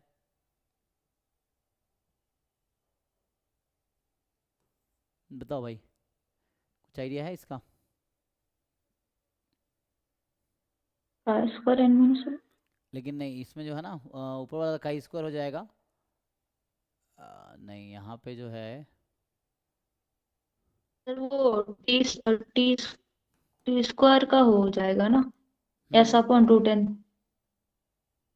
हाँ मतलब वैसे, या तो उसका हम अच्छा उसके थ्रू जा सकते ना, वो वाला रिजल्ट जो है इसको यूज़ करो कि जो होता था X bar minus mu sigma by root N और X bar minus mu S by root N, हाँ तो यहाँ तो हो जाता है नॉर्मल 0 1, स्क्वायर कर देंगे काई स्क्वायर हो जाएगा, और ये टी एन, टी कितना टी एन माइनस 1 होता था ना, और इसी में 3 अगर एन स्क्वायर माइनस, कर देते हैं X bar minus mu sigma by root N का स्क्वायर, तो ये तो काई स्क्वायर 1 में आ गया काई स्क्वायर में, और चौथा जब इसका स्क्वायर करोगे तो यहाँ बस इसलिए स्क्वायर कर रहा हूँ कि एस स्क्वायर बाई एन ऐसा हो जाएगा। अच्छा स्क्वायर कर रहा हूँ तो मैं अलग से स्क्वायर करके इसको भी लिख देता हूँ, क्योंकि ये इसी से आ रहा है, ये टी एन माइनस 1 का स्क्वायर है ना, तो ये कैपिटल टी स्क्वायर बनता है मल्टीवेरिएट में, ठीक है ना। हाँ तो ऐसा कुछ चेंज आएगा, यही होगा, है ना। सो इस तरह का कुछ वहाँ पे चेंज आएगा हमारे पास, यही है ना।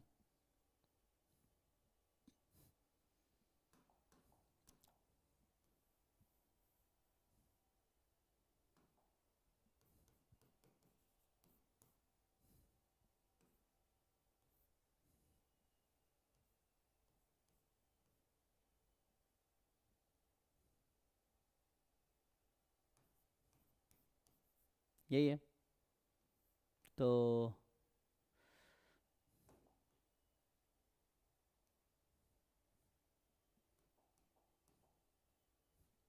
ठीक है, इससे रिलेट कीजिए क्या बनेगा, तो ये टी स्क्वायर में ही जाएगा, टी स्क्वायर से फिर चेंज हो जाएगा, होगा वही, बस थोड़ा चेंज होगा।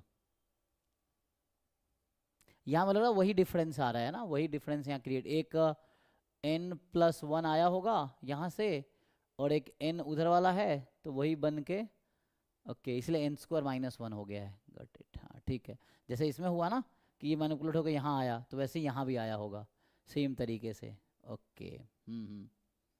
तो बस वो टी स्क्वायर बन जाएगा मतलब, और फिर आ जाएगा, ठीक है। देखिए जैसे आपने ये लिखा है ना, जैसे यहाँ जब यहाँ तक ओके है जो हम लिख रहे थे, ये सेम ही रहेगा, यहाँ तक ओके है।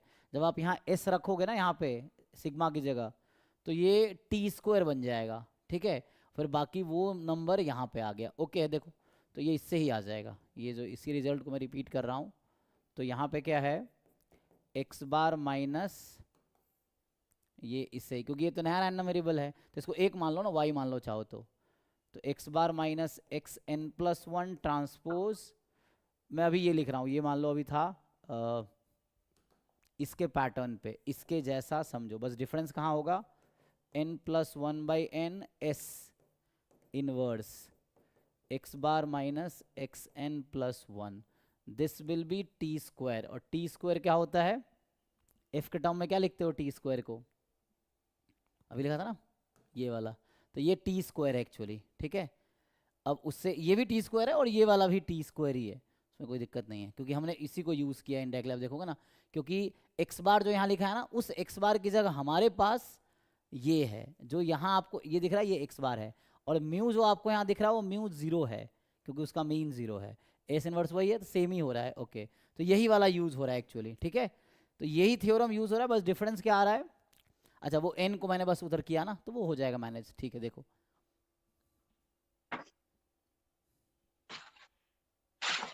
सर वो आ जाएगा n-1 times p divide by n-p। कितना था, n-1 1 times p। p into n-1 upon n-p ना, सो p into n-1 upon n-p time f p n-p। अब उस नंबर को इधर लाओ, क्या होगा, आ गए।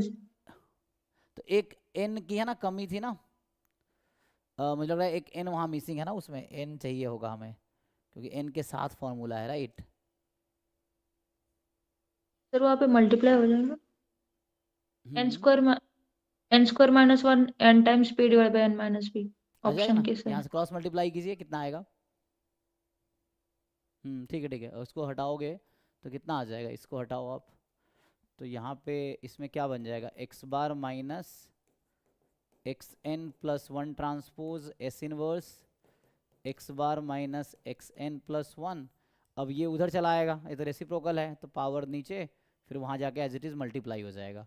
सो p इंटू n+1 n-1, या अलग से समझाऊँ तो समझिए कि ये जो नंबर था n+1 upon n as it is आएगा जैसे वहाँ पे आया, एंड ये कॉमन टी स्क्वायर। अब ऐसा समझो, बस यही नंबर यहाँ आ गया, टी स्क्वायर, इसको मल्टीप्लाई करो, सो p सर वो इन, इनवर्स, ठीक है ना, इनवर्स है सर वो।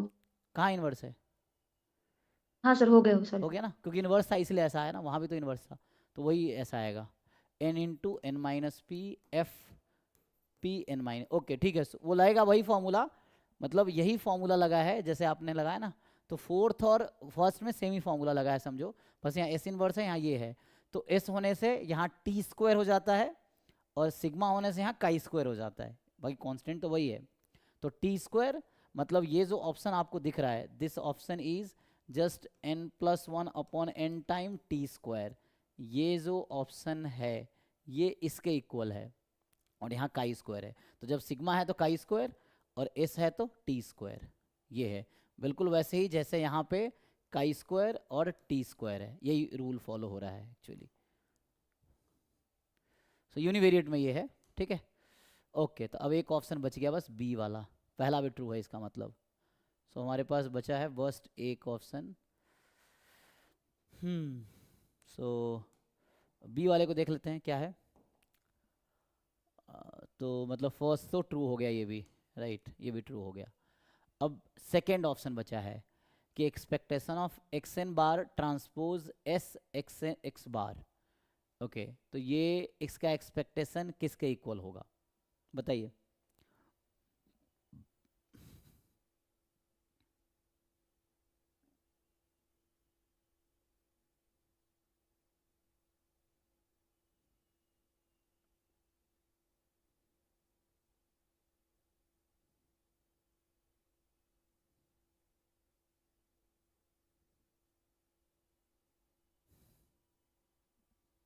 तो इसका एक थ्योरम ये होता है, अगर मैं थ्योरम लिखूं यहाँ पे फोर्थ वाले के लिए, कि मान लीजिए x, ठीक है ना, तो इसका जो रिजल्ट है कि x ट्रांसपोज ए एक्स है ना, तो यहाँ x ट्रांसपोज ए एक्स, इसका एक्सपेक्टेशन का फॉर्मूला पता है किसी को, बताइए। x मल्टीवेरिएट नॉर्मल है, तो इसका क्या फॉर्मूला होता है, सर वो काई स्क्वायर फॉलो करेगा ना, if and only if a is idempotent. Okay, इसका एक्सपेक्टेशन क्या आएगा,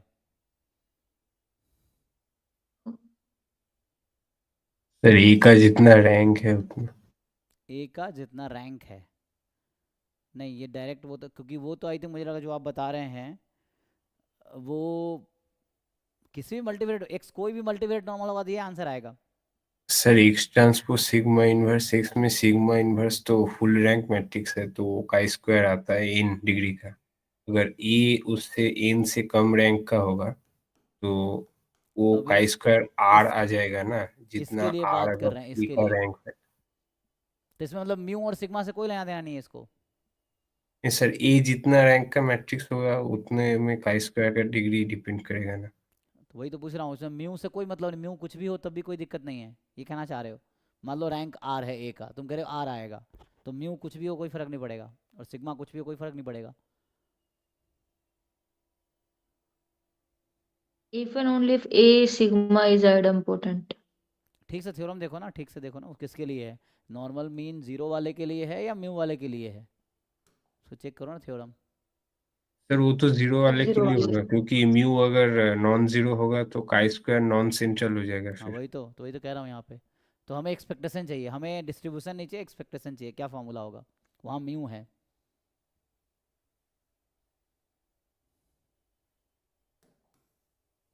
उसके लिए बताओ।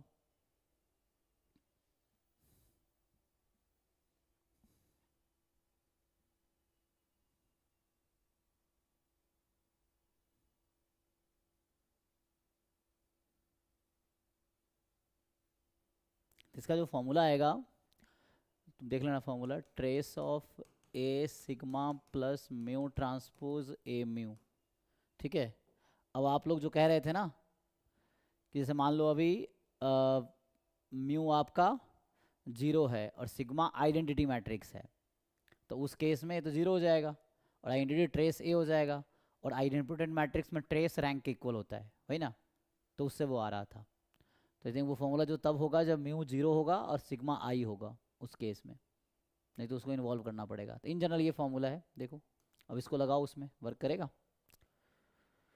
सो हमारे क्वेश्चन में क्या ज़रूरत है, हमारे क्वेश्चन में ज़रूरत है देखो एक्स एन बार, ठीक है, एस एक्स एन बार, ओके ठीक है। सो यहाँ से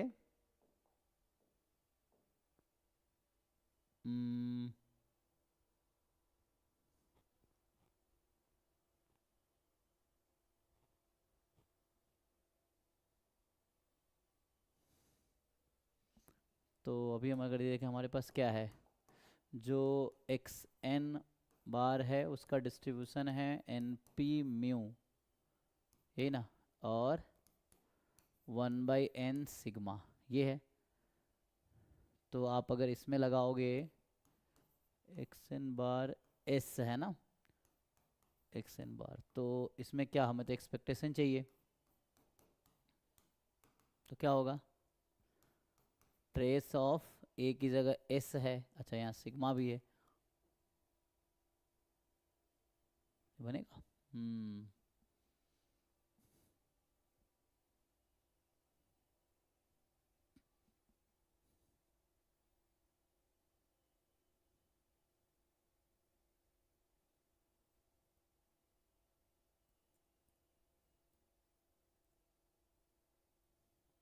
फिर क्या बताओ कितना आएगा।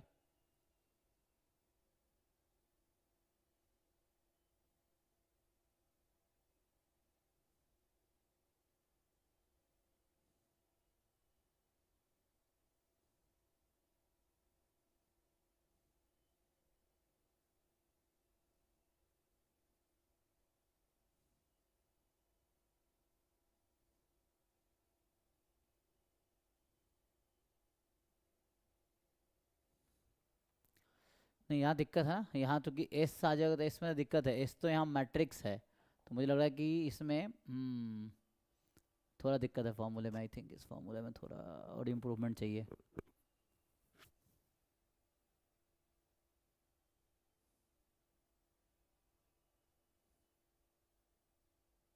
तो ए की जगह एस ही आ गया ना, तो म्यू ट्रांसपोज सिग्मा की जगह यहाँ तो एस आ गया, आई थिंक मुझे लग रहा है या तो ई ऑफ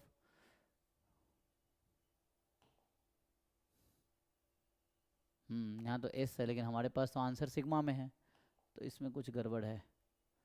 इस फॉर्मूले में थोड़ा सा और मॉडिफिकेशन चाहिए कुछ, क्योंकि ये तो ए मान लो कांस्टेंट मैट्रिक्स है, उसके लिए होगा। अगर ए रैंडम वेक्टर ही हो गया तो क्या चेंज आएगा?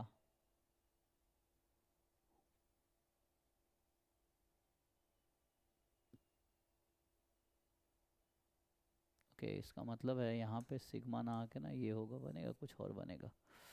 यहाँ जो है कि ट्रेस ऑफ ए टाइम, इसका एक बार चेक करना पड़ेगा, A time variance of X vector, तो जो कि सिग्मा ही था, तो यहाँ variance of X inverse. Okay okay, so यहाँ ए के साथ नहीं होगा, एक मैंने ए लिख दिया था ना, मतलब variance of war plus mu transpose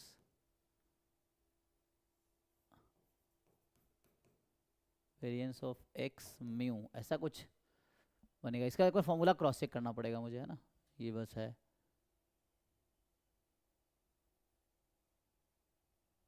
sir x नहीं ए होगा हाँ,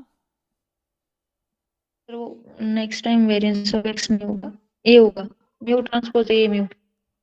म्यू ट्रांसपोज ए म्यू, तो ए तो एस हो जाएगा ना, तो एस के टर्म में आंसर आएगा। इसका मतलब यहाँ तो सिग्मा है, तो अच्छा, तो फिर देखना पड़ेगा हमें। लेकिन एक्सपेक्टेशन है ना, तो एक्सपेक्टेशन में सैंपल क्यों आएगा? क्योंकि ये तो मान लीजिए रैंडम वेरिएबल्स हैं, तो रैंडम वेरिएबल का एक्सपेक्टेशन तो कांस्टेंट आता है, तो उसमें ए आपको इसलिए लग रहा है क्योंकि ए जो आप फॉर्मूला में देखते हैं ना वहाँ पे, वो कांस्टेंट मैट्रिक्स है। यहाँ पे ए एक रैंडम वेक्टर है, मतलब रैंडम मैट्रिक्स है। हमारे केस में है वो ए यहाँ रैंडम मैट्रिक्स है। अगर ए कांस्टेंट हो गया तो ए ही आ जाएगा। अच्छा, लेकिन यहाँ पे ओके, मुझे लग रहा है कि मैं ऐसा लिखना चाह रहा हूँ, एक मिनट यहाँ पे, क्योंकि जो आप ए कह रहे हैं ना वो इसलिए कह रहे हैं क्योंकि ए कांस्टेंट होगा। अब एक्सपेक्टेशन ऑफ रैंडम वेरिएबल तो नहीं आएगा। मतलब अगर आप ऐसा कहते हैं, मान लीजिए मैं एस लिख देता हूँ एग्जाम्पल के लिए यहाँ पे, तो क्या आपको लगता है कि किसी रैंडम वेरिएबल का मीन रैंडम वेरिएबल आएगा यहाँ पे? नहीं सर। फिर तो इसका फॉर्मूला चेक करना पड़ेगा। तो मुझे ऐसा, मैं गेस कर रहा हूँ कि ये कुछ ऐसा बनेगा, है ना। या तो आप ऐसा समझो कि एक्सपेक्टेशन ऑफ एस होगा फिर, एंड यहाँ पे ऑप्शन देख के समझ आ रहा है कि, मतलब थोड़े फॉर्मूला मैं बनाने की कोशिश कर रहा हूँ कि एग्जैक्टली याद नहीं है, देखना पड़ेगा इसको। सो मतलब फॉर्मूला ही है बट देखना पड़ेगा क्या है। तो इसमें जो है sigma square by N mu transpose sigma N, तो म्यू ट्रांसपोज सिग्मा एन है ना, क्योंकि कांस्टेंट तो नहीं आएगा ना।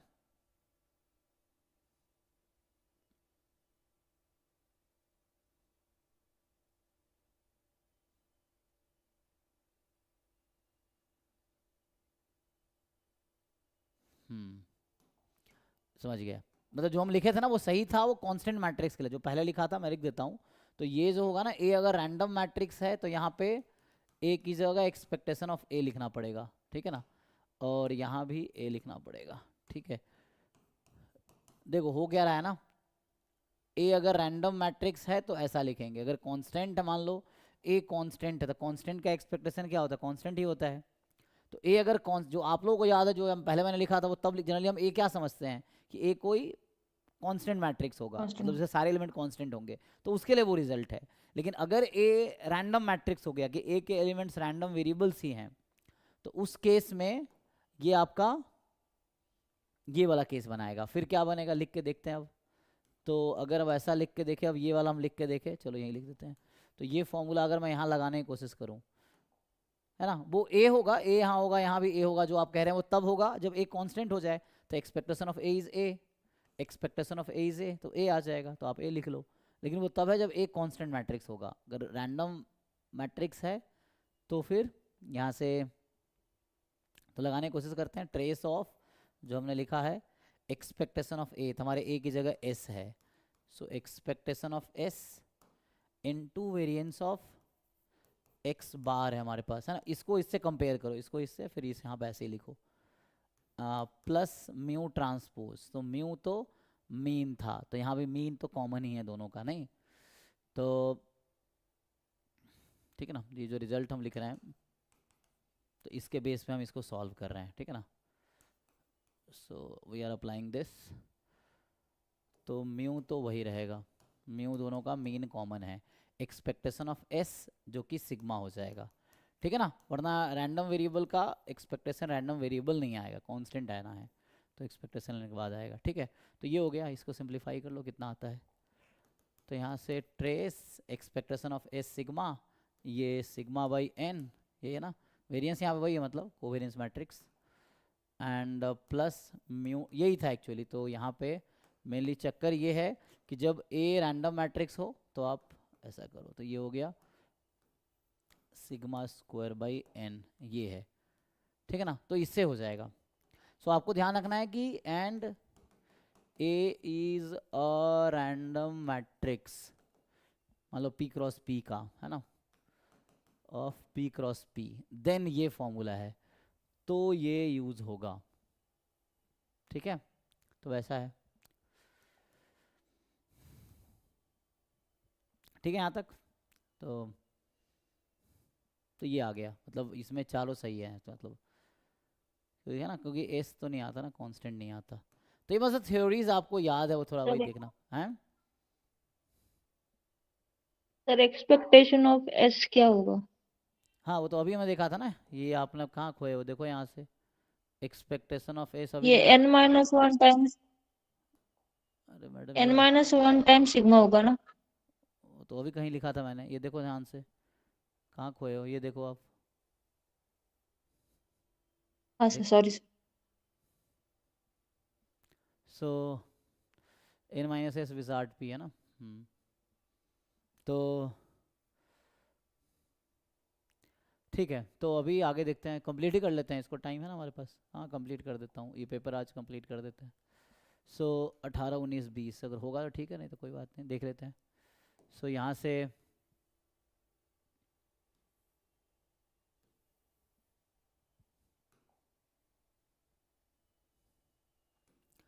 कह रहा है वाई आई, जो कि है अल्फा प्लस बीटा एक्स आई प्लस एप्साइलॉन आई।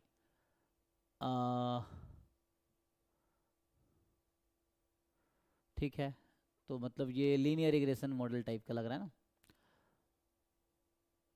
और अल्फा, सर ये हाँ इसमें इसमें एक डाउट है बस, MLA of beta by alpha invariance property से डायरेक्ट दोनों का डिवाइडेशन लेना है क्या? ओके देखते हैं, एक मिनट, हमें क्या दिया, डेटा दिया है तो नहीं। तक अच्छा मतलब 3 पॉइंट दे दिया डेटा पॉइंट, तो ये तो ऐसे आप लोग जानते हैं मेनली, तो ये सब पता ही होगा ना, क्योंकि एमएलई या लिस्ट स्क्वायर एस्टिमेटर या ब्लू, तीनों तो सेम ही होता है इसमें, थ्योरम आपने देखा होगा, ये तो मैंने कराया था लीनियर रिग्रेशन में ना। सो जो एमएलई है अल्फा का, वो लिस्ट स्क्वायर एस्टिमेटर, और ये बाकी जो ये सेम ही होगा, ब्लू भी सेम, ये तो थ्योरम है, और ये तीनों जो फॉर्मूला होता है ना वही हो जाएगा। ठीक है, मैं देखता हूँ एक बार, आप डी का पूछ रहे हैं ना। सो ये तो मतलब बाकी तो ऑप्शन वैसे ही है। सो ये जो क्या फॉर्मूला होता था, अल्फा का एस्टिमेटर क्या होता था, Y bar minus beta hat X bar, यही ना, और फिर ऐसे ही M L E of beta, least square estimator of beta, and क्या बीटा ब्लू भी इसका सेम होगा बीटा का, तो ये दोनों तो इक्वल था, है ना, और ये अनबायस्ड एस्टिमेटर था, अनबायस्ड एस्टिमेटर था ना ये सब, तो ये तो था S X x upon, I think यहाँ भी होगी, लीनियर ही तो है ये भी, एक बार इसको चेक करना पड़ेगा। आइडिया है आपको, अल्फा के लिए तो होगा, बीटा के लिए क्या होगा,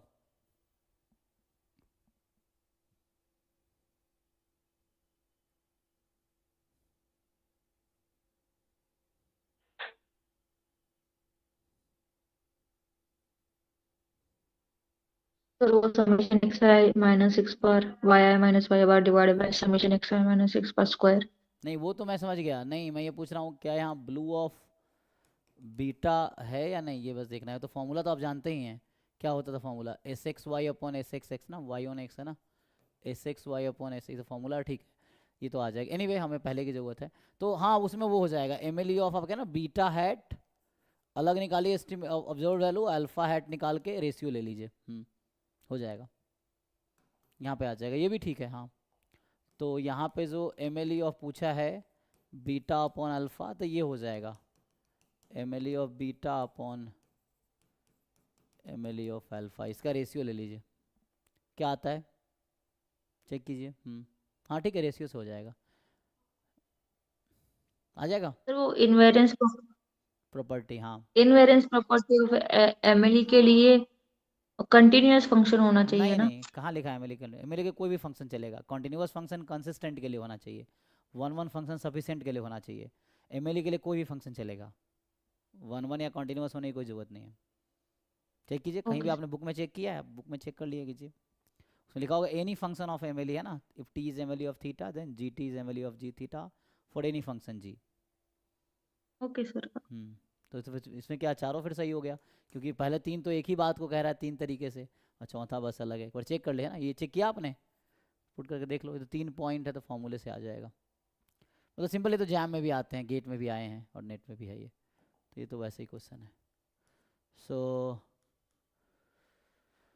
अब बचा ये फॉर्मूला, तो ये भी आसान ही लग रहा है, देखिए।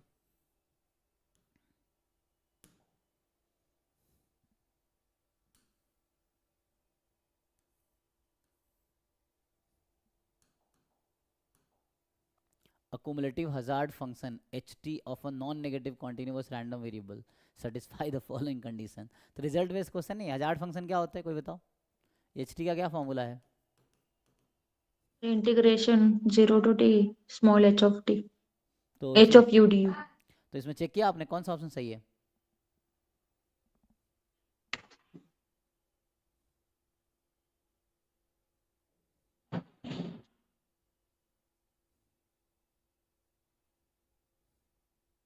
सर सेकेंड ऑप्शन तो डायरेक्ट राइट होगा क्योंकि दोनों लिमिट सेम हो जाएगी। ये सिंपल प्रॉपर्टीज पे है ना।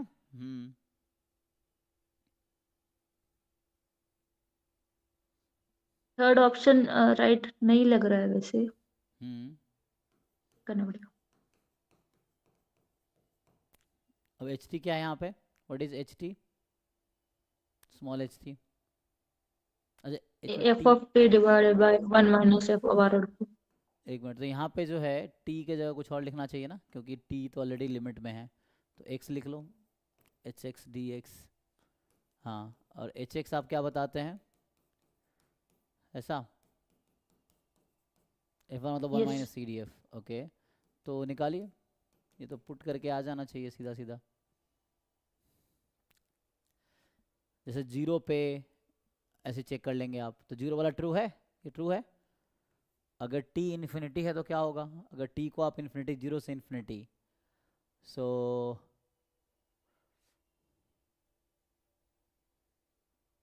h1 0 से 1, तो 1 होने की गारंटी कब होगी? दोनों इक्वल होगा ना। तो एच टी यहाँ कहने का मतलब ये है फाइनली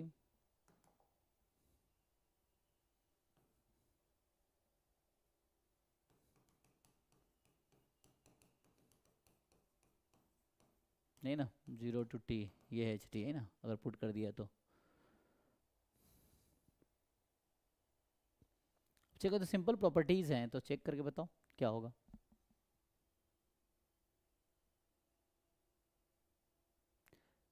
ऐसे सिंप्लीफाई करते हैं तो इसको आपने कभी पढ़ा है? इसको मान लो t ले लिया मैंने, इसको अगर t ले लिया मैंने, मतलब ठीक है u ले लो, तो ऊपर को सब्स्टिट्यूशन लिखो। मेथड।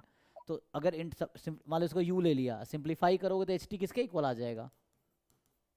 आपने चेक किया है कभी? माइनस लॉग ऑफ क्या f 1 माइनस f ऑफ तो अब तो चेक करना बहुत आसान नहीं हो गया? f of x। अगर इसको हमने u मान लिया तो ये du काइंड ऑफ माइनस का डिफरेंस आएगा, ये आ गया। तो अब आप चेक, अब आसानी से नहीं चेक कर लेंगे, अब तो इजी है। C D F is a non decreasing function, तो minus C D F is increasing function, तो ऐड कर दिया 1 तो इंक्रीजिंग ही रहेगा। लॉग इंक्रीजिंग है, माइनस लगाया डिक्रीजिंग हो गया। क्या लग रहा है, डिक्रीजिंग और इंक्रीजिंग? चेक करना फिर से एक मिनट। अच्छा सॉरी, 0 से 1 के बीच है ना, तो लॉग 0 से 1 में क्या रहता है? 0 से 1 में रहता है ना लॉग, तो लॉग ग्राफ तो ये है, तो ओके, तो 0 से 1 में नेगेटिव होता है।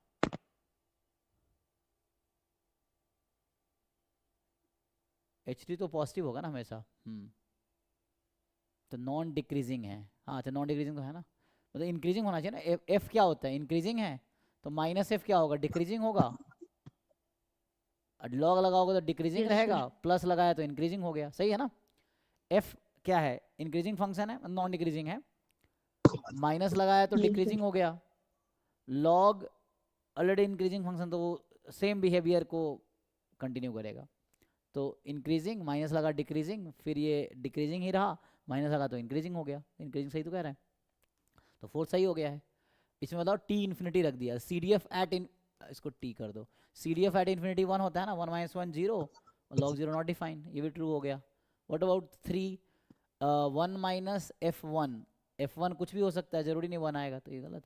मुझे आसान क्वेश्चन है भी ना, तो जस्ट आसानी से तो जस्ट प्रॉपर्टी पे हो गया। और ये लास्ट क्वेश्चन है अभी के लिए, और इस पेपर का भी लास्ट क्वेश्चन है, तो कल दूसरा पेपर डिस्कस करेंगे। सो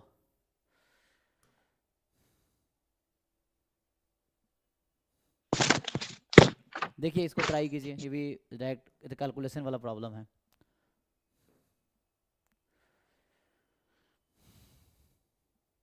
क्यूइंग मॉडल समझ नहीं आता।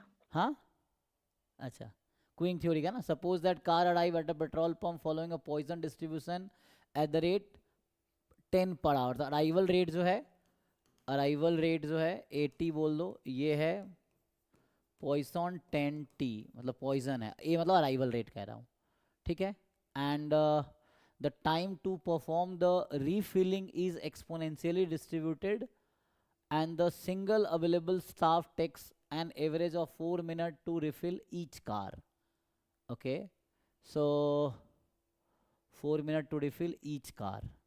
अब आपको कह रहा है कि 4 मिनट लगाना ईच कार, मतलब एवरेज टाइम ना, average time for a single customer, और ये सिंगल विंडो है ना, तो MM1 काइंड ऑफ होगा।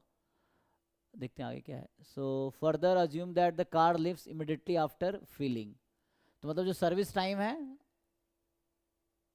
सर्विस के बाद डिपार्चर होगा ना।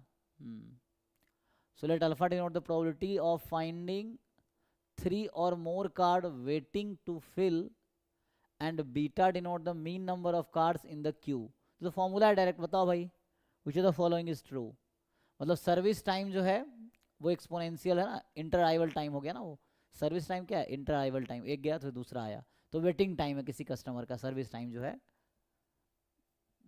Exponential distributed, and single staff take the average of 4 minute to refill each car. 4 minute है ना एवरेज टाइम है, तो इंटरवल टाइम एक्सपोनेंशियल 4 हो गया है ना। So further assume the car leaves immediately after filling, alpha denote the probability of finding 3 और more car waiting to fill, and beta denote the mean number of cars. तो क्यों theory का formula देखो, लिखाया था मैंने क्लास में, उसको अप्लाई करके देखो क्या आएगा।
आपको MM1 मॉडल पढ़ा होगा ना, मैंने डिस्कस किया होगा। सो MM1 इसमें क्या होता है, जो अराइवल है वो पॉइजन प्रोसेस है, फिर जो डिपार्चर या सर्विस टाइम है वो एक्सपोनेंशियल है, एंड 1 सर्वर है, तो एक ही स्टाफ है ना, MM1 मॉडल होगा ये। एंड इसके फॉर्मूला देख लो क्या होगा।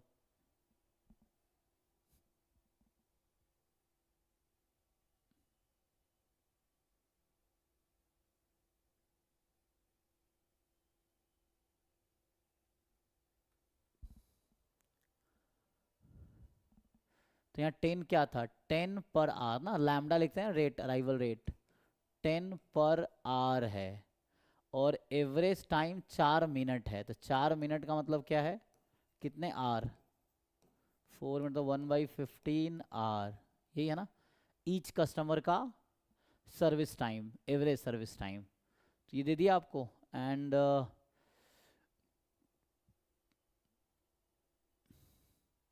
ये एवरेज है ना, एवरेज मतलब मीन टाइम है, समझ लो मीन टाइम। तो ये सर्विस रेट क्या होगा जी, सर्विस रेट क्या होगा जिसको हम क्या डिनोट करते थे, ये लैम्डा है तो इसको म्यू से डिनोट करते थे। तो अगर मीन है 4 मिनट मतलब 1/15 आवर, तो सर्विस रेट क्या होगा, मीन और रेट में क्या रिलेशन है?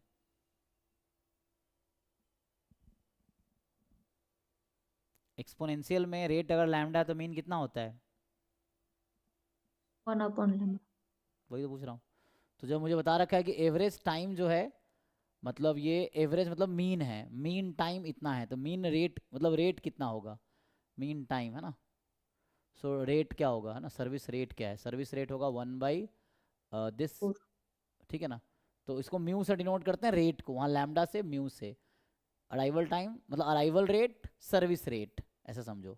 तो ये 15 आ जाएगा, 15 पर आवर, ये है। ओके, तो म्यू मिल गया। और मतलब इसलिए आप थ्योरी अगर लिख लोगे ना, बहुत ज़्यादा थ्योरी है नहीं, थोड़े से 2-4-10 फार्मूला है जो कि मैंने क्लास में भी कराए होंगे, एक क्लास में ही कराया था MM1 मॉडल का, बस सारे फार्मूला लिख लो, आसानी से हो जाएगा क्वेश्चंस। अब इसमें पूछा जैसे है कि इसका फॉर्मूला होता है इसका ना, द प्रोबेबिलिटी ऑफ फाइंडिंग 3 और मोर कार्ड्स वेटिंग, सो मान लो n कार्ड्स वेटिंग, इसका फॉर्मूला है डायरेक्टली। एंड दूसरा है mean number of cards in the Q, इसका ही फॉर्मूला है। तो पहले इसका फॉर्मूला लिख देता हूँ, फिर हम इसको सॉल्व करते हैं। तो ये नोटेशन अभी आ गया, अराइवल रेट, ये था अराइवल रेट, और ये है सर्विस रेट। तो सर्विस हो जाएगा डिपार्चर हो जाएगा, service rate is departure rate हो जाएगा। तो MM1 मॉडल है ना, ये बर्थ डेथ प्रोसेस जैसा समझ सकते हो आप। सो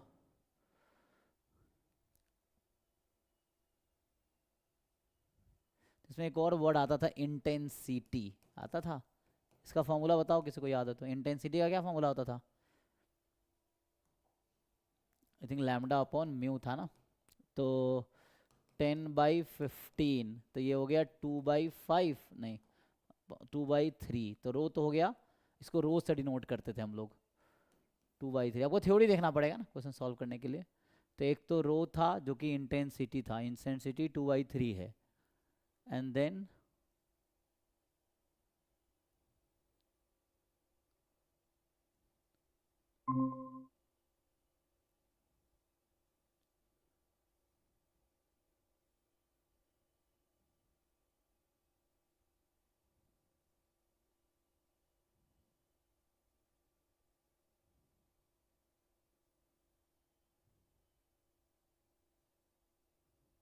तो क्यू लेंथ ना, यहाँ पे finding more cards waiting to fill, तो मान लो W है नंबर ऑफ कस्टमर वेटिंग, ना कस्टमर या जो भी है कार्ड्स वेटिंग, यहाँ पे number of cards waiting in Q,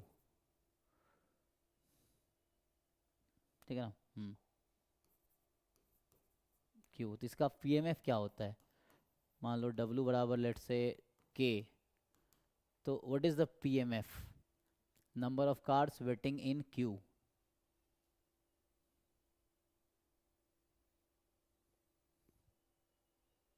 anyone लोग याद तो होगा, तो वो ये होगा आई थिंक 1 माइनस रो की पावर K, या K+1, थिंक ये एक n होता है कि नंबर ऑफ, आई थिंक यहाँ K+1 होगा, ठीक है ना। 1 माइनस रो की पावर, तुम फॉर्मूला चेक करना, K रो+1 ही होगा। एंड K का सपोर्ट क्या होगा, कितना वेट कर सकता है, 0 1 2, अच्छा ये ज्योमेट्रिक काइंड ऑफ हो गया ना। तो ज्योमेट्रिक में क्या होता है, नहीं 0 से स्टार्ट करेंगे, 1 से स्टार्ट करेंगे, क्योंकि अगर 0 रखा तो पावर क्या है यहाँ पे, मतलब सम 1 आएगा ना, ये भी चेक करते हो, PMF लिख रहा हूँ तो सम 1 होना चाहिए, सम 1 आएगा, चेक करो सम इसका।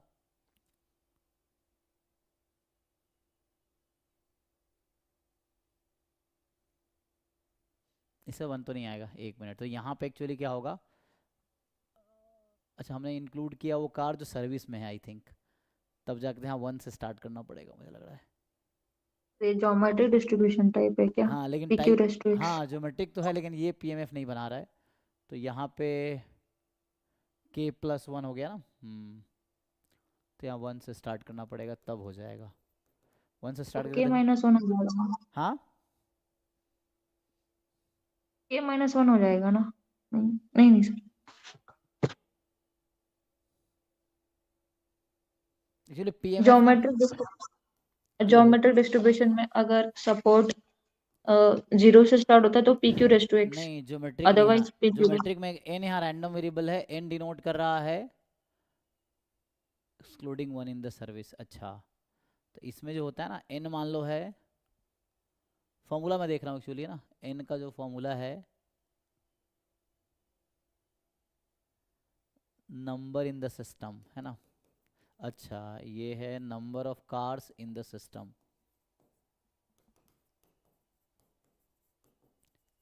और यहाँ है नंबर ऑफ कार्स वेटिंग। दोनों में थोड़ा डिफरेंस है। क्या डिफरेंस होगा? Number of car in the system और नंबर ऑफ कार्स वेटिंग, इन दोनों में डिफरेंस क्या है? सिस्टम में है कि जो सर्विस में है वो भी काउंट होगा, वेटिंग में है कि सर्विस में है वो काउंट नहीं होगा, तो इसलिए दिक्कत था।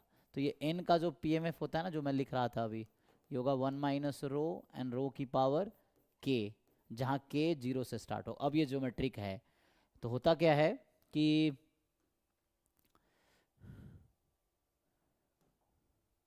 n बराबर k 1 - रो की पावर k ऐसे चल रहा है, ठीक है।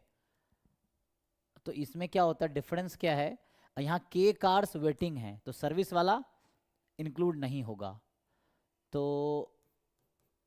अच्छा ऐसे हुआ, देखो मतलब k कार्स वेटिंग हम कह रहे हैं, तो एक सर्विस में होगा तो वेटिंग में सर्विस वाला काउंट नहीं होगा, है ना, जो वेट कर रहा वही। और इन यहाँ इन सर्विस था ना, इन सिस्टम था, तो सिस्टम मतलब वेटिंग प्लस इन सर्विस दोनों काउंट हो जाएगा। तो मतलब सिस्टम में k लोग हैं तो वेटिंग में k-1 ही होगा। या वेटिंग में k लिख रहा हूँ तो जो पहले मैं लिख रहा था उसको आप ऐसा समझ सकते हैं अब, कि यहाँ पे अगर मैं लिखूँ कि k-1 है तो यहाँ पे n बराबर k होगा। आप ऐसे समझ सकते हैं कि k-1 लोग वेटिंग मतलब k लोग सिस्टम में हैं, और इसकी प्रोबेबिलिटी आपको यहाँ से पता है, ये है, ठीक है। तो उस तरह से होगा। हाँ नहीं तो आप k+1 कर लो। तो एनीवे ये प्रोबेबिलिटी आ जाएगी। एंड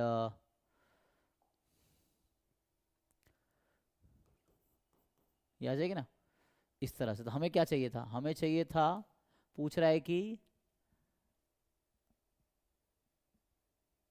3 और more cards waiting to fill. तो या तो आप है ना वेटिंग को हटा सकते हो, 3 और मोर कार्ड्स वेटिंग। तो इसका मतलब क्या है, सिस्टम में कितने कहना चाह रहा है कि number of car in the system is more than equal to 4। तो ये निकाल लीजिए आप, इसको यूज़ कीजिए आप, इसी PMF को यूज़ करके निकाल लोगे। तो ये निकालो क्या आता है देख लेना। और एक और फॉर्मूला लिखा देता हूँ, उसमें क्या था, अल्फ़ा तो आ गया ना, यही अल्फ़ा था, दिस वाज अल्फ़ा। तो अल्फ़ा यहाँ नहीं, ये तो समझाने के लिए था, ये अल्फ़ा है आपका। एंड दूसरा जो पूछा है आपसे कि number of cars in queue, mean number of cars in queue, इसका direct formula mean number of cars in queue, इसका क्या फॉर्मूला है, तो इसका है mean numbers of cars in queue, इसका डायरेक्ट फॉर्मूला है, ठीक है, QUE है ना। तो इसका जो फॉर्मूला आपके पास है ρ²/1 - रो, है ना, इसको LQ भी लिखाया होगा, पुट कर लो। तो ये फॉर्मूला है आपका, तो बीटा यहाँ से आ जाएगा। तो जो बीटा है यहीं पे पुट कर लो। सो बीटा कितना आ जाएगा देख लो आपके क्वेश्चन में, रो आपका था 2/3, सो 2/3 पुट कर दो, निकाल लोगे ना यहाँ से, रो 2/3 है, सो 4/9/1 - 2/3 मतलब 1/3, सो 1/3 3 कट जाएगा, ये आ जाएगा 4/3, ये बचेगा। तो 4/3 ये एक आंसर है। सो बीटा 4/3, फिर चेक करना है कौन कौन सा ऑप्शन करेक्ट है, ये देख लो, है ना। और ये भी निकाल लो यहाँ से, रो आपको पता है क्या है, 2/3 था, तो यहाँ 2/3 रखोगे, probability n is equal to k 1/3 into 2/3 की पावर k, जहाँ k 0 1 2 3 ये सपोर्ट है। तो बाकी सॉल्व करके एक बार ऑप्शन चेक कर लेना, मैंने ऑलमोस्ट कर दिया है, 0 1 2 डॉट डॉट डॉट ये चलता रहेगा, ठीक है। ओके तो ये यहाँ से इसको यूज़ करके आप ये निकाल लो, और यहाँ से बीटा निकाल लो। बीटा तो आ चुका है 4/3, अल्फ़ा आप निकाल लेना। 1 माइनस करके भी कर सकते हो, जैसे भी अल्फ़ा निकालो फिर बाकी ऑप्शन चेक कर लो। ठीक है जी, यहीं स्टॉप करते हैं, डाउट क्लास कंटिन्यू करते हैं। तो 23 का पेपर हो गया। कल क्या करके आओगे?